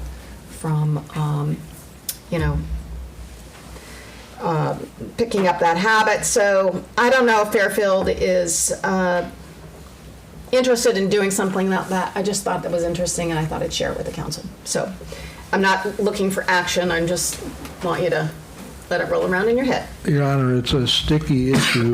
Places like Davenport and so forth, there is a constitutional restriction to the extent of everybody that has a commerce idea is entitled to have it somewhere. Mm-hmm. So we might have to create a special vape district, out on the edge of the industrial park or something like that. I'm not suggesting we do something like that, but it is awkward. Yeah. And I figured we would have some kind of issue like that. Yeah. And so, again, I just thought it was interesting that some communities have done it. I'm not saying we should do it. I'm just saying, interesting. And how do we feel about it in Fairfield? Yeah. So, but obviously there would be issues like that, so that you'd have to be mindful of. Okay. City Attorney report. Right, I'm going to hand around something here, but I got about 3 or 4 other things to mention while these are going to everybody. There was a couple of things, I don't know how many people look at Sunday newspapers, but they're just starting the legislative session, and inside the Des Moines Register there is a 3.5-page article about Altoona, and the surprise they're getting on TIF up there. Basically, they did a TIF for about $1 billion with the Facebook facility, which now has 9 large buildings on the Facebook campus. And what's happened is some of the conservative people in the legislature are trying to tie House File 718 rules into TIF. And the article is about Altoona. They're halfway through a 20-year TIF. They're expecting that the payback will come with an increased tax valuation rule and bigger taxes eventually on real estate. And in the meantime, some of the people in the legislature, and I consider it extremely mean-spirited and just another example of how they don't like county seat Iowa, they are saying that they will probably look for the monies that come on the increased valuations that exceed 2% to go back to the state or other places than the city of Altoona. And if you're the city of Altoona, the mayor in here, you can read, he's bleeding from the gills as he's describing where they are halfway through this development agreement deal that they did. Our town has done about 10 successful TIPs. Most of them had development agreements. We trusted that the legislature wasn't going to mess with us on those, that's one of our home rule opportunities for one of the things we can bond for. So I'm hoping that you'll all keep your eye on this coming down the pike. Say something to Jeff Shipley or Adrian Dickey or I can't think of our other, Helena Hayes, that we very much are concerned that they not try to dump some 718 rules on TIFs. TIFs have been good to this town as far as the development that's happened, and they're good for most towns, and they're a tool. Right now, them playing with it up there is like them not realizing the impact that 718's already having on us. So I don't want to soapbox you too much on this, but that's that's something to watch out for. There's a very good opinion page letter by the mayor of Waukee in defense of cities and how we spend our property tax dollars. It's about 3/4 of a page deeper in the stuff that you can read online if you care to look at that. But beyond that, yeah. So are you saying that it could interrupt the TIF in the middle of it? And those funds would go No, to I the think state? what they'll do is try to stick it to us at the end of it when we're supposed to start getting an increased real property tax Okay. payment from what has been exempted from tax. They got $1 billion worth of real estate up there that's exempt already for 10 years from any property tax, and they got 10 more years to go. In the meantime, it may all be sucked away from them by this increasing interest in sticking 718 rules on other things that they can see that would benefit a town. Yeah. So that concerns me a great deal because we've liked TIF and we've been successful in the way we've used it. Yes. So I agree. enough said about that. I want to tell you there's a couple things right now. The sale to grow Fairfield FIDA of the lots down by Logan Apartments. We've got the paperwork done on that. The FIDA board is going to, at their meeting, approve spending that money, specifically writing a check for it. So we'll get that closing done this month. So I've got the paperwork made out for our mayor, and that just needs to be signed. Other than that, the main thing that I stuck on my report tonight is something that has to do with the plan of succession for me, at least having it on the table before I'm 80 years old. And the idea is, and we introduced him at the last meeting in December, that we have an intern come on board. It got put back with the idea that there would be something to specifically look at as far as a letter of intent and consideration of funding the intern during the spring. And my hope is that you will authorize this part of the funding for the intern, which is $2,250 a month, so that we can get them started yet this month. He and I can sign that letter of intent anytime, but the idea would be going forward that we didn't have him interning the rest of this month, February, March, April, and possibly a couple more months, depending on how that's working out.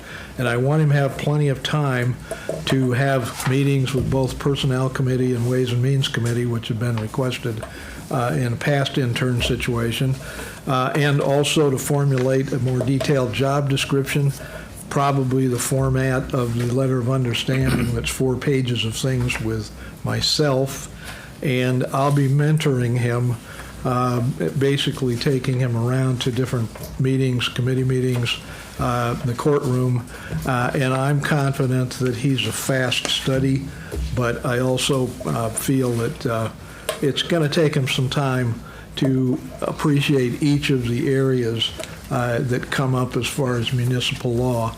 And hopefully before this summer, we'll be in a position where I have also proposed to you an assistant city attorney ordinance amendment, and that we look at trying to bring him on board, if he's worked out well, by July 1st for the new fiscal year. So that's what I have in front of you, and that's what I'm asking you to consider. So you want to move this to personnel? I'm hoping you'll just approve me to get started on it. If we do this like the last intern I had, I'll be 4 months behind by the time we get the intern hired. Okay. So this letter of understanding is pretty much what we had done previously, yeah, correct? you did that with me a year ago, 2023 summer.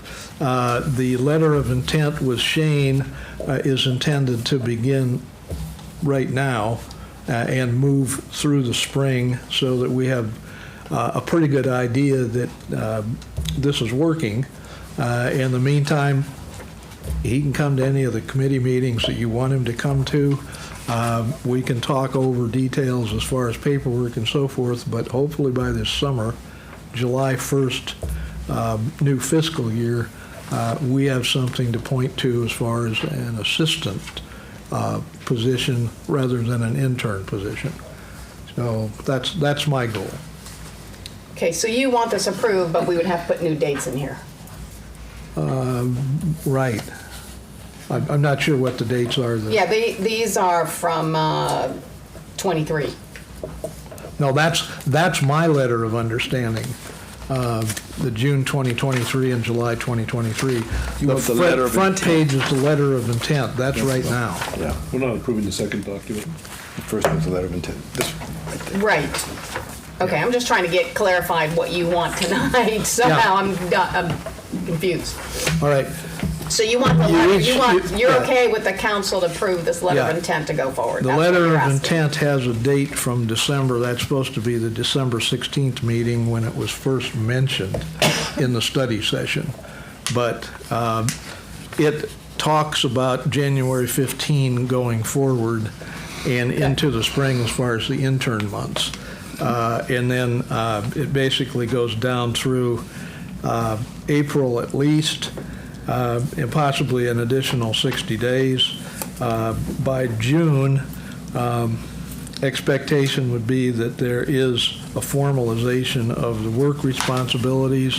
It would be something by then that if there's parts of the letter of understanding with me that you're not sure match up with him, because otherwise I'm going to try to make him a copycat to some extent of things I do, and that he's able to step in various cases and do each of the things that are in my letter of understanding somewhere out there in the future. So the letter of understanding is a format for what we expect from the intern going into the assistant job, but that's still, it's going to be a piece by piece all spring to see how he handles different things. Okay. And my goal is that he understands how it works, at least by this summer, and things that it looks like maybe he doesn't, or it looks like one or all of you want different things on the list also.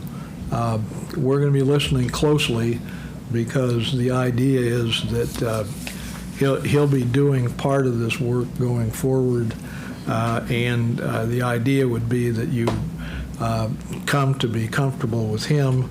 I think I have a comfortable relationship in talking with any of you about any question you have. You may not always like what I have to say back or the answer, but I want him to be as comfortable with you as I am, and I want you to be comfortable with him, even though he's just getting started. And these kinds of things, I've had interns over the years, not just on the city stuff, but over on the private side. I've had a couple dozen of them out of the law schools over the years. And it's one of those situations where no matter how hard you try to get them to see it the way you see it, a lot of times they come in with a different set of eyes, and they have a different perspective on the way maybe something should be done. And that may be a good idea and a better and fresh approach for some of the things that your hopefully next person might be. And I have no power to appoint in this situation. I'm just recommending that you consider him right now as an intern, with the idea that if he's doing the work, we consider him as an assistant, and then as I age away into something like old cheese or good wine, you can see him doing the work and me stepping back. Okay. So enough Got it. said. Any questions on what that's the same thing I gave you in December with dates changed in it. Okay, great.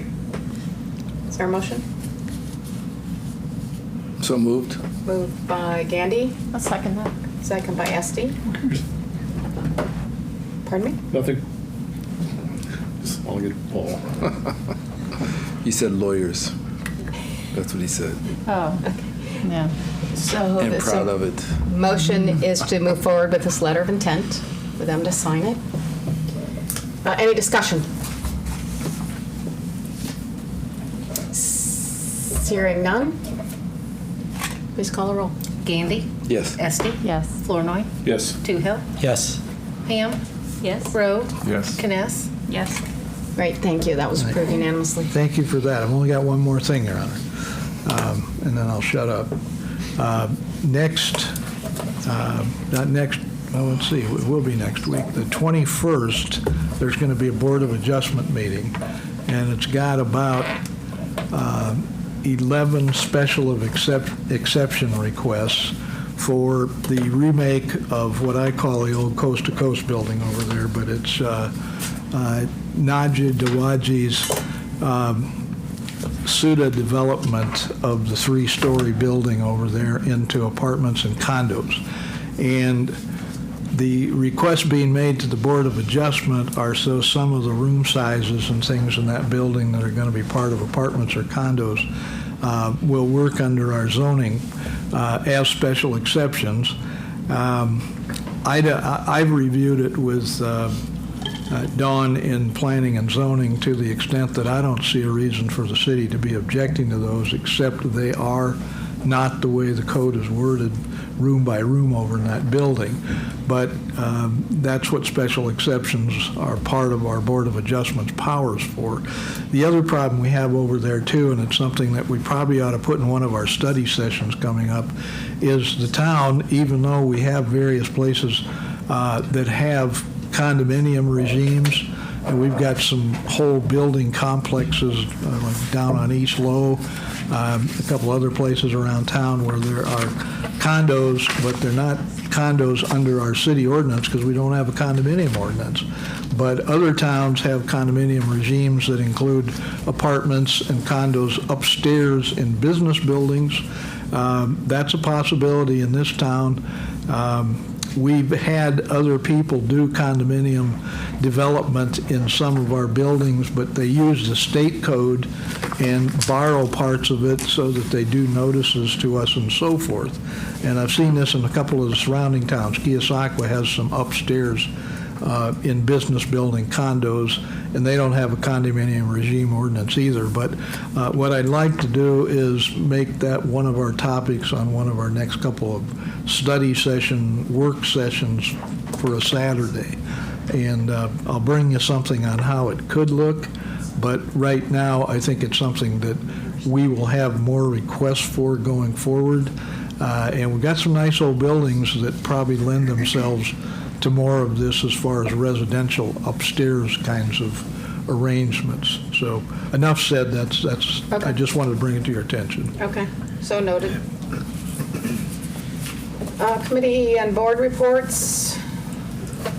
Environmental and franchise. Yes, thanks, Mayor. I'll try to keep it brief. We met last Monday, and I see that Mr. Wilkinson's been here waiting patiently to answer any questions that anyone has. So we had 2 agenda items that we discussed. The first was Mr. Wilkinson's brush site proposal. So basically, what he's proposing, it would be a private contractor would take over the brush site. There are certainly some things we'd have to work out. The first being whether or not we could maintain the lease for our current site, which is now, FIDA owned. It would operate there. Mr. Wilkinson would have a separate site for contractors that he would operate. Additionally, it would no longer be free to everybody. So there would be a fee that would be assessed in everyone's water bill, and that's another question, whether or not we can add it to the water bill as a franchise utility fee. So the proposed amount is 60 cents per water bill. Citizens can use and get mulch whenever they want. It's basically going to be open every single day, except for grinding times and if there's inclement weather. The city can still access the site whenever it wants. He would not be responsible for picking up the brush. The city would still take on that responsibility. Let's see. Obviously, we wouldn't utilize our permits any longer. One thing that we discussed that might be difficult is how to define or determine who is a citizen in order to utilize the site, because we don't want to have people, especially with people starting to pay for it, we don't want people who are not paying for it to utilize it. So that was one thing that I don't think we ever really landed on as, you know, an answer. So there are some questions. Let's see. 5-year contract starting first, but I think the idea is that it would continue if all goes well and according to plan.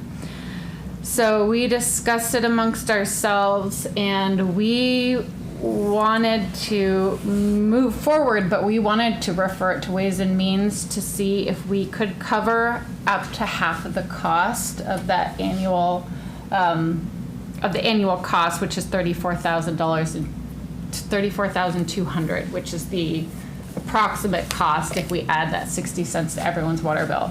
The reason why we wanted to maybe cover part of the cost was because, you know, when we were having those discussions with Joe Hurd in the streets department, it cost the city quite a bit for us to run the compost site, and we'd still be saving money if we were to look at trying to cover part of that for everybody, so that it's not just, you know, all of the citizens taking on that cost. So that's what we wanted to recommend to council, that we move forward with Mr. Wilkinson and we start ironing out some of those details and then move into the contract negotiations. But then we'd also like to refer it to Ways and Means to see if we could come up with up to half the cost. That's in addition to the 60 cents per bill per month? No, so then it would only be 30 cents per bill per month. So the city would cover half of that. Like I was lost or something like that. Correct. So the question I have is, what are his contingency plans if he runs, and I know he's going to take the contractors and send them to another site, so that should take a lot of load off the burden off of the site, but what are his plans if he can't move mulch and it starts piling up like it has now? Mr. Wilkinson, do you want to come up to the microphone and answer that question? There are other ways to get rid of it. So at certain point in times, you know, we have DOT contracts and stuff. If there is a time where we have a surplus of mulch and it is beginning to, you know, rot and we can't compost it fast enough, what we'll do is find somewhere to either sell it off, or there's a lot of companies that will come get it and they just take it for free. And that would have to be a conversation, you know, if we're getting to that point, which I don't think we will, because if we're keeping contractors out, we should be able to utilize all the mulch that is coming in. But there are ways to get rid of it as far as that's concerned. Either, you know, giving it away because it's already, you know, wasted, or if we can get it to compost fast enough and we get enough people using the compost out of the site, because we'll still maintain that compost section for the yard waste, because in our meeting we talked about the waste management deal, so we still have to maintain the compost side. So if the mulch actually starts going bad, we can incorporate it into that, but it takes a little bit more time, you know, to decompose all the mulch. Something else I forgot to mention too, because some people rely on our site to get firewood. So people would still be able to get the logs. They can't cut them there for liability reasons. So you could get a log and then you could cut it off site. So people can still get firewood. We would provide the loading service to load the logs, because we can't, liability wise for us as a company, I can't have any other equipment in there besides the city's equipment. So if Joe needs to bring a piece of equipment in for whatever reason other than the dump trucks, you know, he can do that. But as far as anybody else, we'll have to set up times to load out the logs, but I cannot have them in there with chainsaws and stuff like that. Same reason for closing during inclement weather. The liability is just too high, you know, for someone to slip, fall, you know, stuff like that. So, and most likely you shouldn't be moving your brush when there's 3 feet of snow anyways. So it's kind of one of those things. Do you have a website? Not yet. Okay. It is in progress, but. And have you talked to Grow Fairfield? As not Grow Fairfield in specific, no. The city would maintain that lease, but I do think we need to have a conversation with them about it.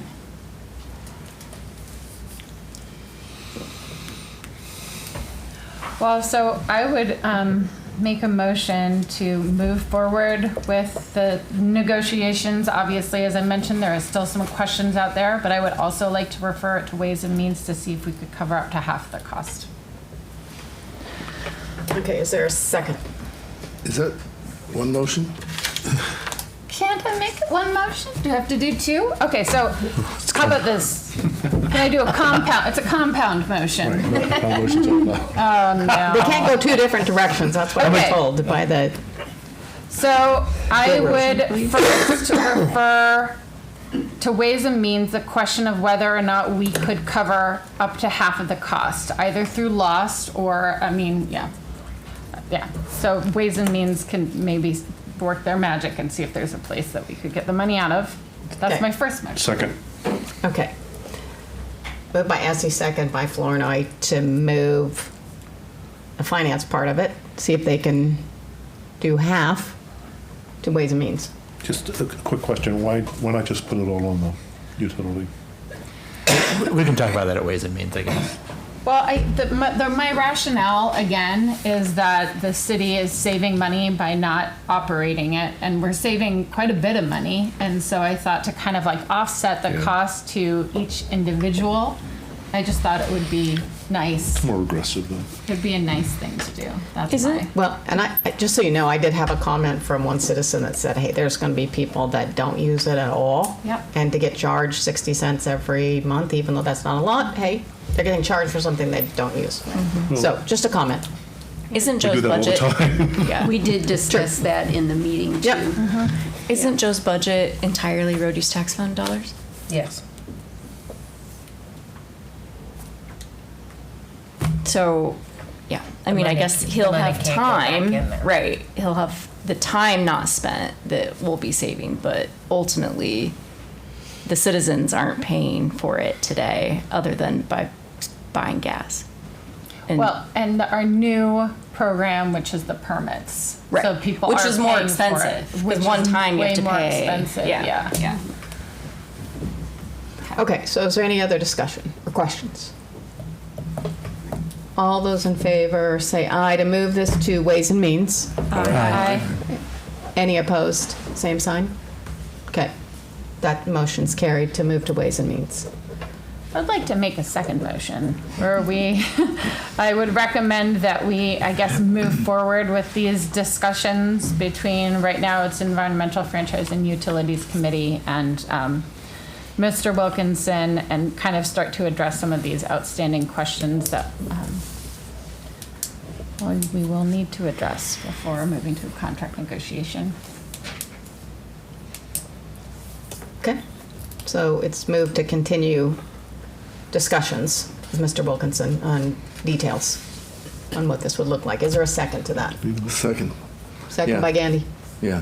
Although I second it. I support that. I don't know If you need a motion. if we need a motion. Yeah, Let's it's go. kind of a continuation, but that's all right. We're just, I mean, if council is in support of moving forward with the plan, you know, Yeah. I guess alternately, everyone could say, no, we're not interested in that. And so- right, so we're kind of formalizing moving forward. Okay, all those in favor say aye. Aye. All those Aye. opposed, same sign?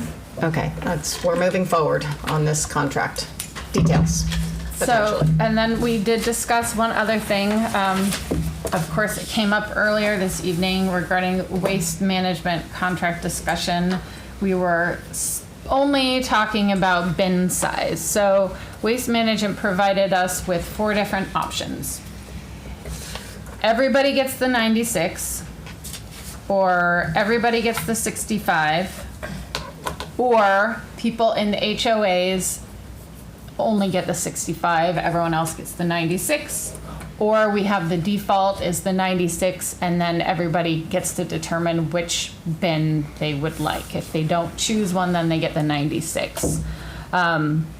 We talked a lot about what the administrative burden would be on the staff here at City Hall, just to be keeping track of who has what, you know, what the cost is. Waste Management's going to be charging us the same no matter which bin size we choose. So we thought that it, you know, we would go for the option 4, where everyone could choose which bin size they want. if they want to change it at some point, there would be a $20 change fee. And it would be the same cost for everybody. We would have to develop an ordinance, I think, to address this. I can't remember what else we discussed. I don't know if anyone has any questions about that agenda item. Will the pickup schedule still be the same? Trash every week and recycling every other? To my knowledge, yes. Okay. Yeah. So we wanted to recommend to council that we accept the fourth option. I don't know if this changes because there's going to be a Q&A on Thursday. There's going to be public forum with people. So I don't know if we even want to move forward with this recommendation and, accepting any of the options until we get more information. It seems we have a meeting on Thursday, January 16th at the Fairfield Public Library with Waste Management. Citizens are invited to that. Then there's an open forum on Monday, January 27th for citizens to discuss further receptacle size. Seems like there's a lot more information or a lot more notice to citizens to express their opinion and find out things. So I would think we want to consider these options after, because there may be another option. We want to consider these options after these particular meetings have taken place. That's fine by me. There's not another option from Waste Management. Right. They said they do not offer the 48-gallon size trash bins. And, we had conversations about how are we incentivizing people to throw more stuff away and, are there better options? I think right now maybe there are not, but in the future we're really hoping that we can come up with something that that maybe we can help people with food waste, just something else so that it's not just incentivizing more trash, because it does Right. kind of feel like that with the 96-gallon trash can. And I think we all recognize that, but we don't want to penalize people who have more trash, and we don't want to charge extra fees. And so there are certainly a lot of considerations that go into it, not to mention the fact that I myself have spoken to 3 different people, all in Silver Lakes only, about their concerns regarding the bin size. So I know that people are really concerned. And Did you guys talk about what if people just don't use the bins? What if they just continue to set one black trash bag out on the side of the road like they do today? Probably What won't get happens? picked up. You think I think it would either Yeah. not get picked up or they would be charged a fee maybe for non-conforming. I can't Okay. remember though, but I don't think it would get. They are really trying to get away from that. Sure. And bring uniformity into the city.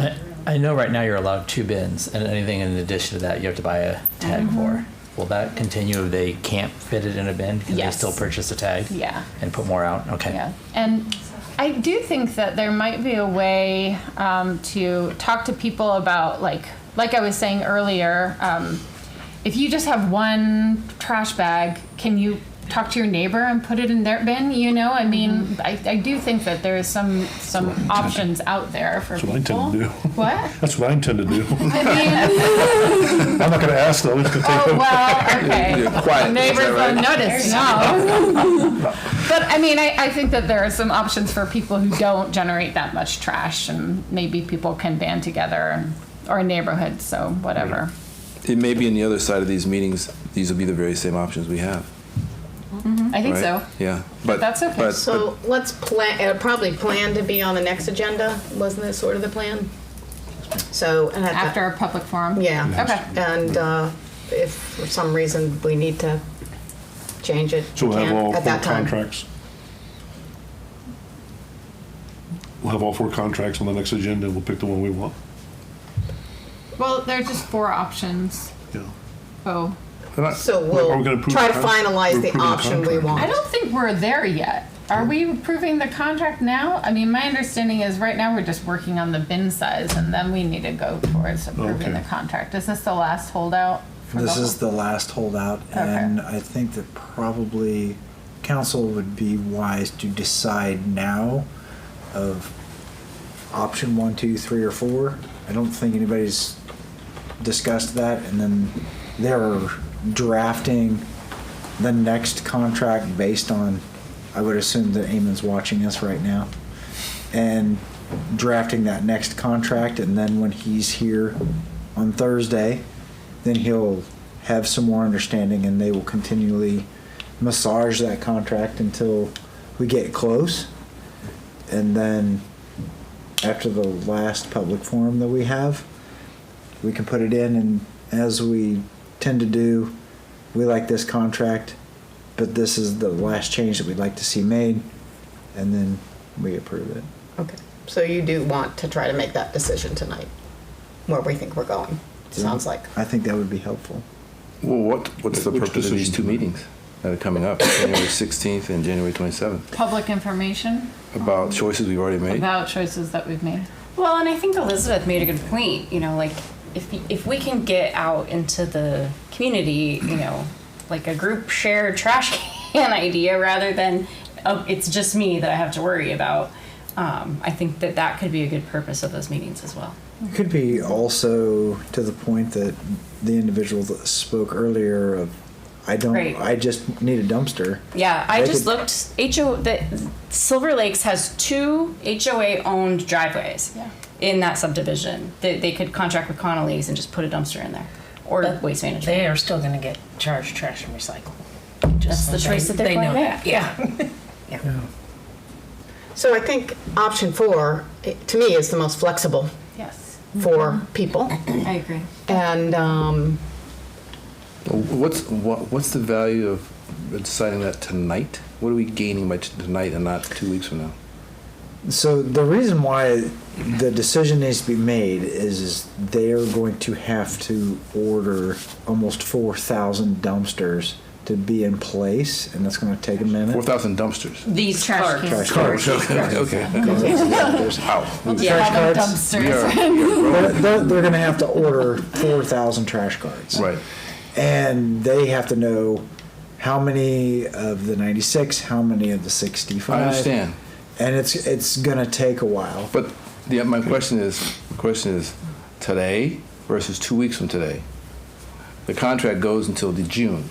Why would you have to push it now? Why can't we wait till 2 weeks from today?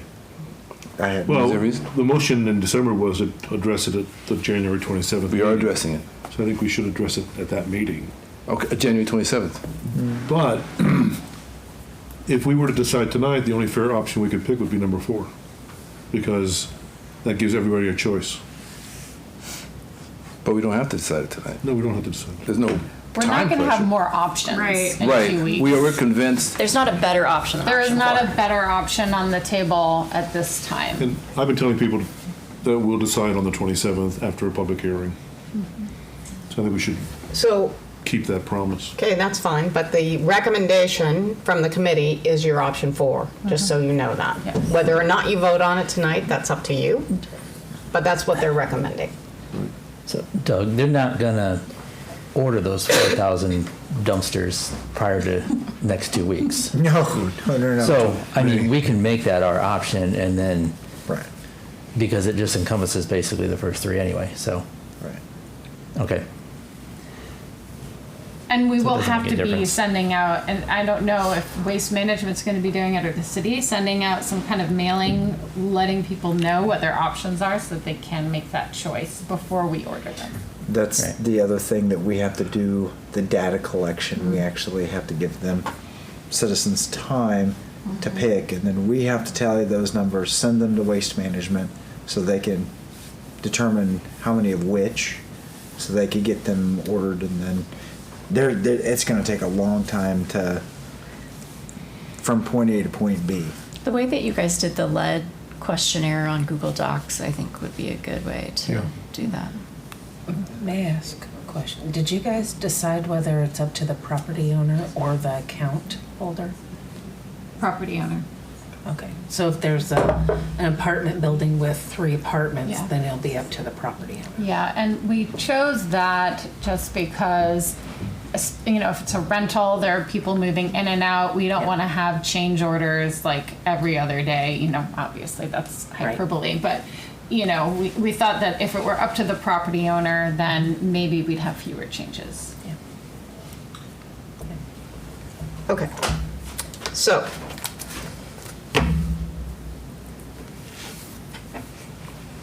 Did you make a motion? No, but I will. I'm going to make a motion that we accept the fourth option from Waste Management as we move through our contract negotiations, which is that everybody gets to choose between a 96-gallon trash container or 65, and there's a $20 change fee. Is there a second to that motion? I would second. Second by Kness. Now. Discussion. When can you move to table it? Right Too now? late. No. We'll vote on it first. Okay, We'll see if the vote moves forward or doesn't. okay. Any other discussion? I think we should wait till the 27th to make a decision. Okay, so any other discussion? Okay, call the roll. Esti, Yes. Kness, Yes. Ham, Yes. Gandy, No. Flournoy, No. Rowe, No. Hill. Yes. That's 4-3. Controversial. Yes. So, Trash bins. It was a nail biter. It was. so we're going with that premise that that's the option 4 is what we're going to do. So obviously there'll be another vote on the 27th whether to move forward on the contract. Yeah. So. I'm just talking about bin size. Okay. Okay. Is that all that you have, Elizabeth? That's it. Okay. Administrator and department reports. City administration report. I will be as brief as possible. You will hear me talk about the budget at every single meeting and some of the progress and some of the things that we're doing. But something that we do need to discuss is the sustainability coordinator. They are funded until the end of this fiscal year, and we need to decide, well, there's no we, it's you, the royal we, needs to decide whether they are wanting to continue the sustainability coordinator, if we are, then extending that contract and what the next steps are. Remind me how it was paid for to start? We It's a are, grant, wasn't it? Out of refuse, we paid $15,000 for her, for that It was- position. Wasn't the remaining out of the grant? Or was No, that's no, what they it was were a saying? third was- city, MIU, and private donations. A fifth? Originally, it was 3 ways. Well, that's when the salary was estimated to be smaller than. The third number came from when we estimated the cost to be 45,000. Because Yeah, each But when entity they was when she originally became going a to city put it in. employee with all the benefits and everything, the true cost is closer to 60,000. Or 80,000. So the 15,000 that the city put in is a smaller fraction of the total. so we will need to, that will be one of those Ways and Means Personnel Committee conversations of that position. There's going to be considerations for other positions that we will put into the budget that, as we grow, which we are, that we will have to have those conversations. But we do have the sustainability coordinator, and she is currently, the contract is until the fiscal year of 2025. Wanted to bring that to your attention. I also wanted to let everyone know that the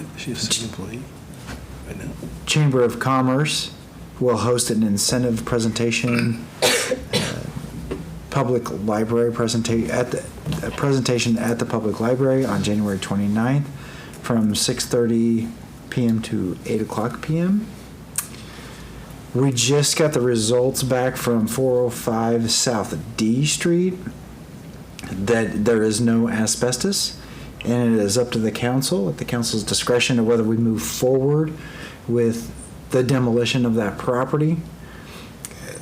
Weston has estimated that it'll cost roughly around $20,000 to take that property down, but again, the grant that Faith is applying for, that is part of what this grant would be used for, is for demolition of properties. And then, of course, we've been working with the county on the Sunrise Trail Urban Renewal Plan, and that Melanie has been burning the midnight oil, changing our code to make them feel comfortable. But we continually communicate with the county because when we annex that property, we'll have to annex Marsden Barns. We cannot create an island. We want to make sure that Marsden Barns is preserved in the way that the county would like it to be within their comfort levels. And then lastly, I would like to thank the city employees for the City Employee Appreciation Day in December that the council approves an allotted amount of funds to have the city employees cook meals in the street department, library, and parks department all got together.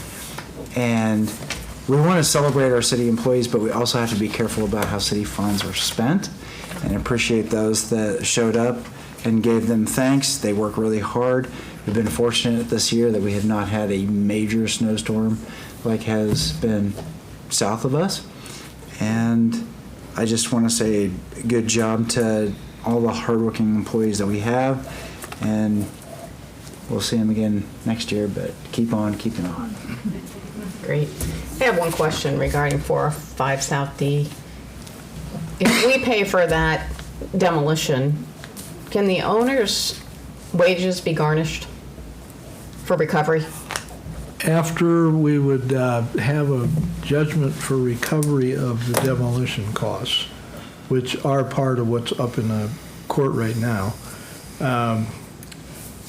once it's reduced to a judgment specific, then you can either levy that kind of stuff or you can try. Probably the first thing that the court would say is, are you selling it?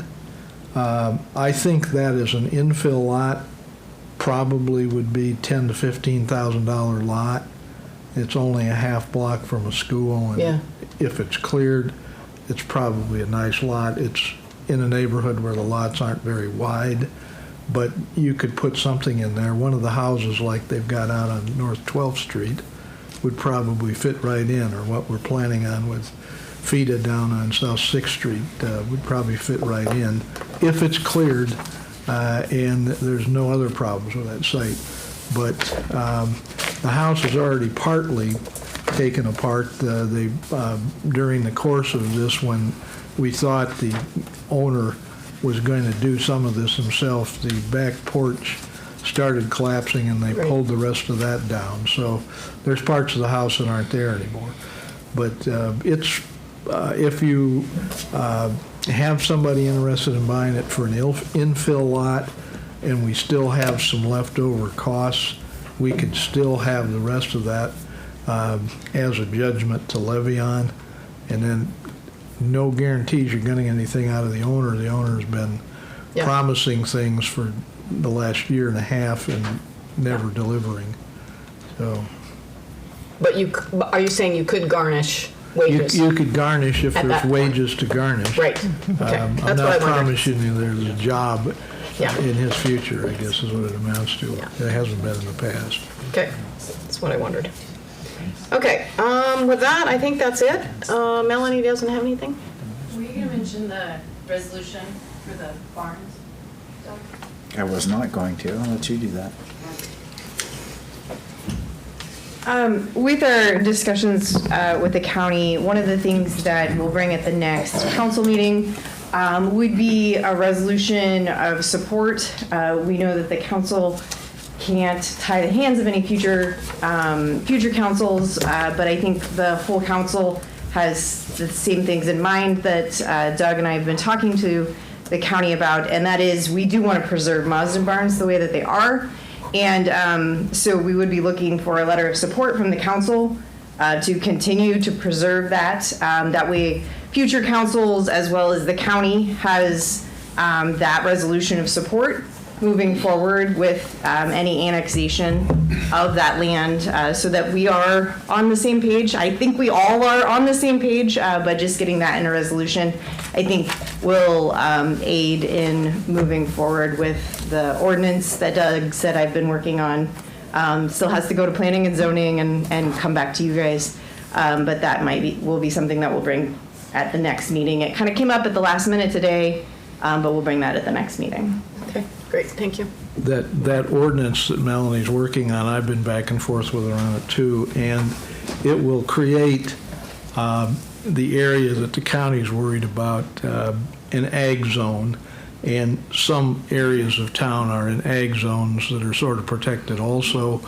This will include the Marsden Barns as a facility on an ag zone and enhance it. So I think it'll be an ordinance that will make them comfortable. Yeah. I'd be comfortable, I guess, but yeah.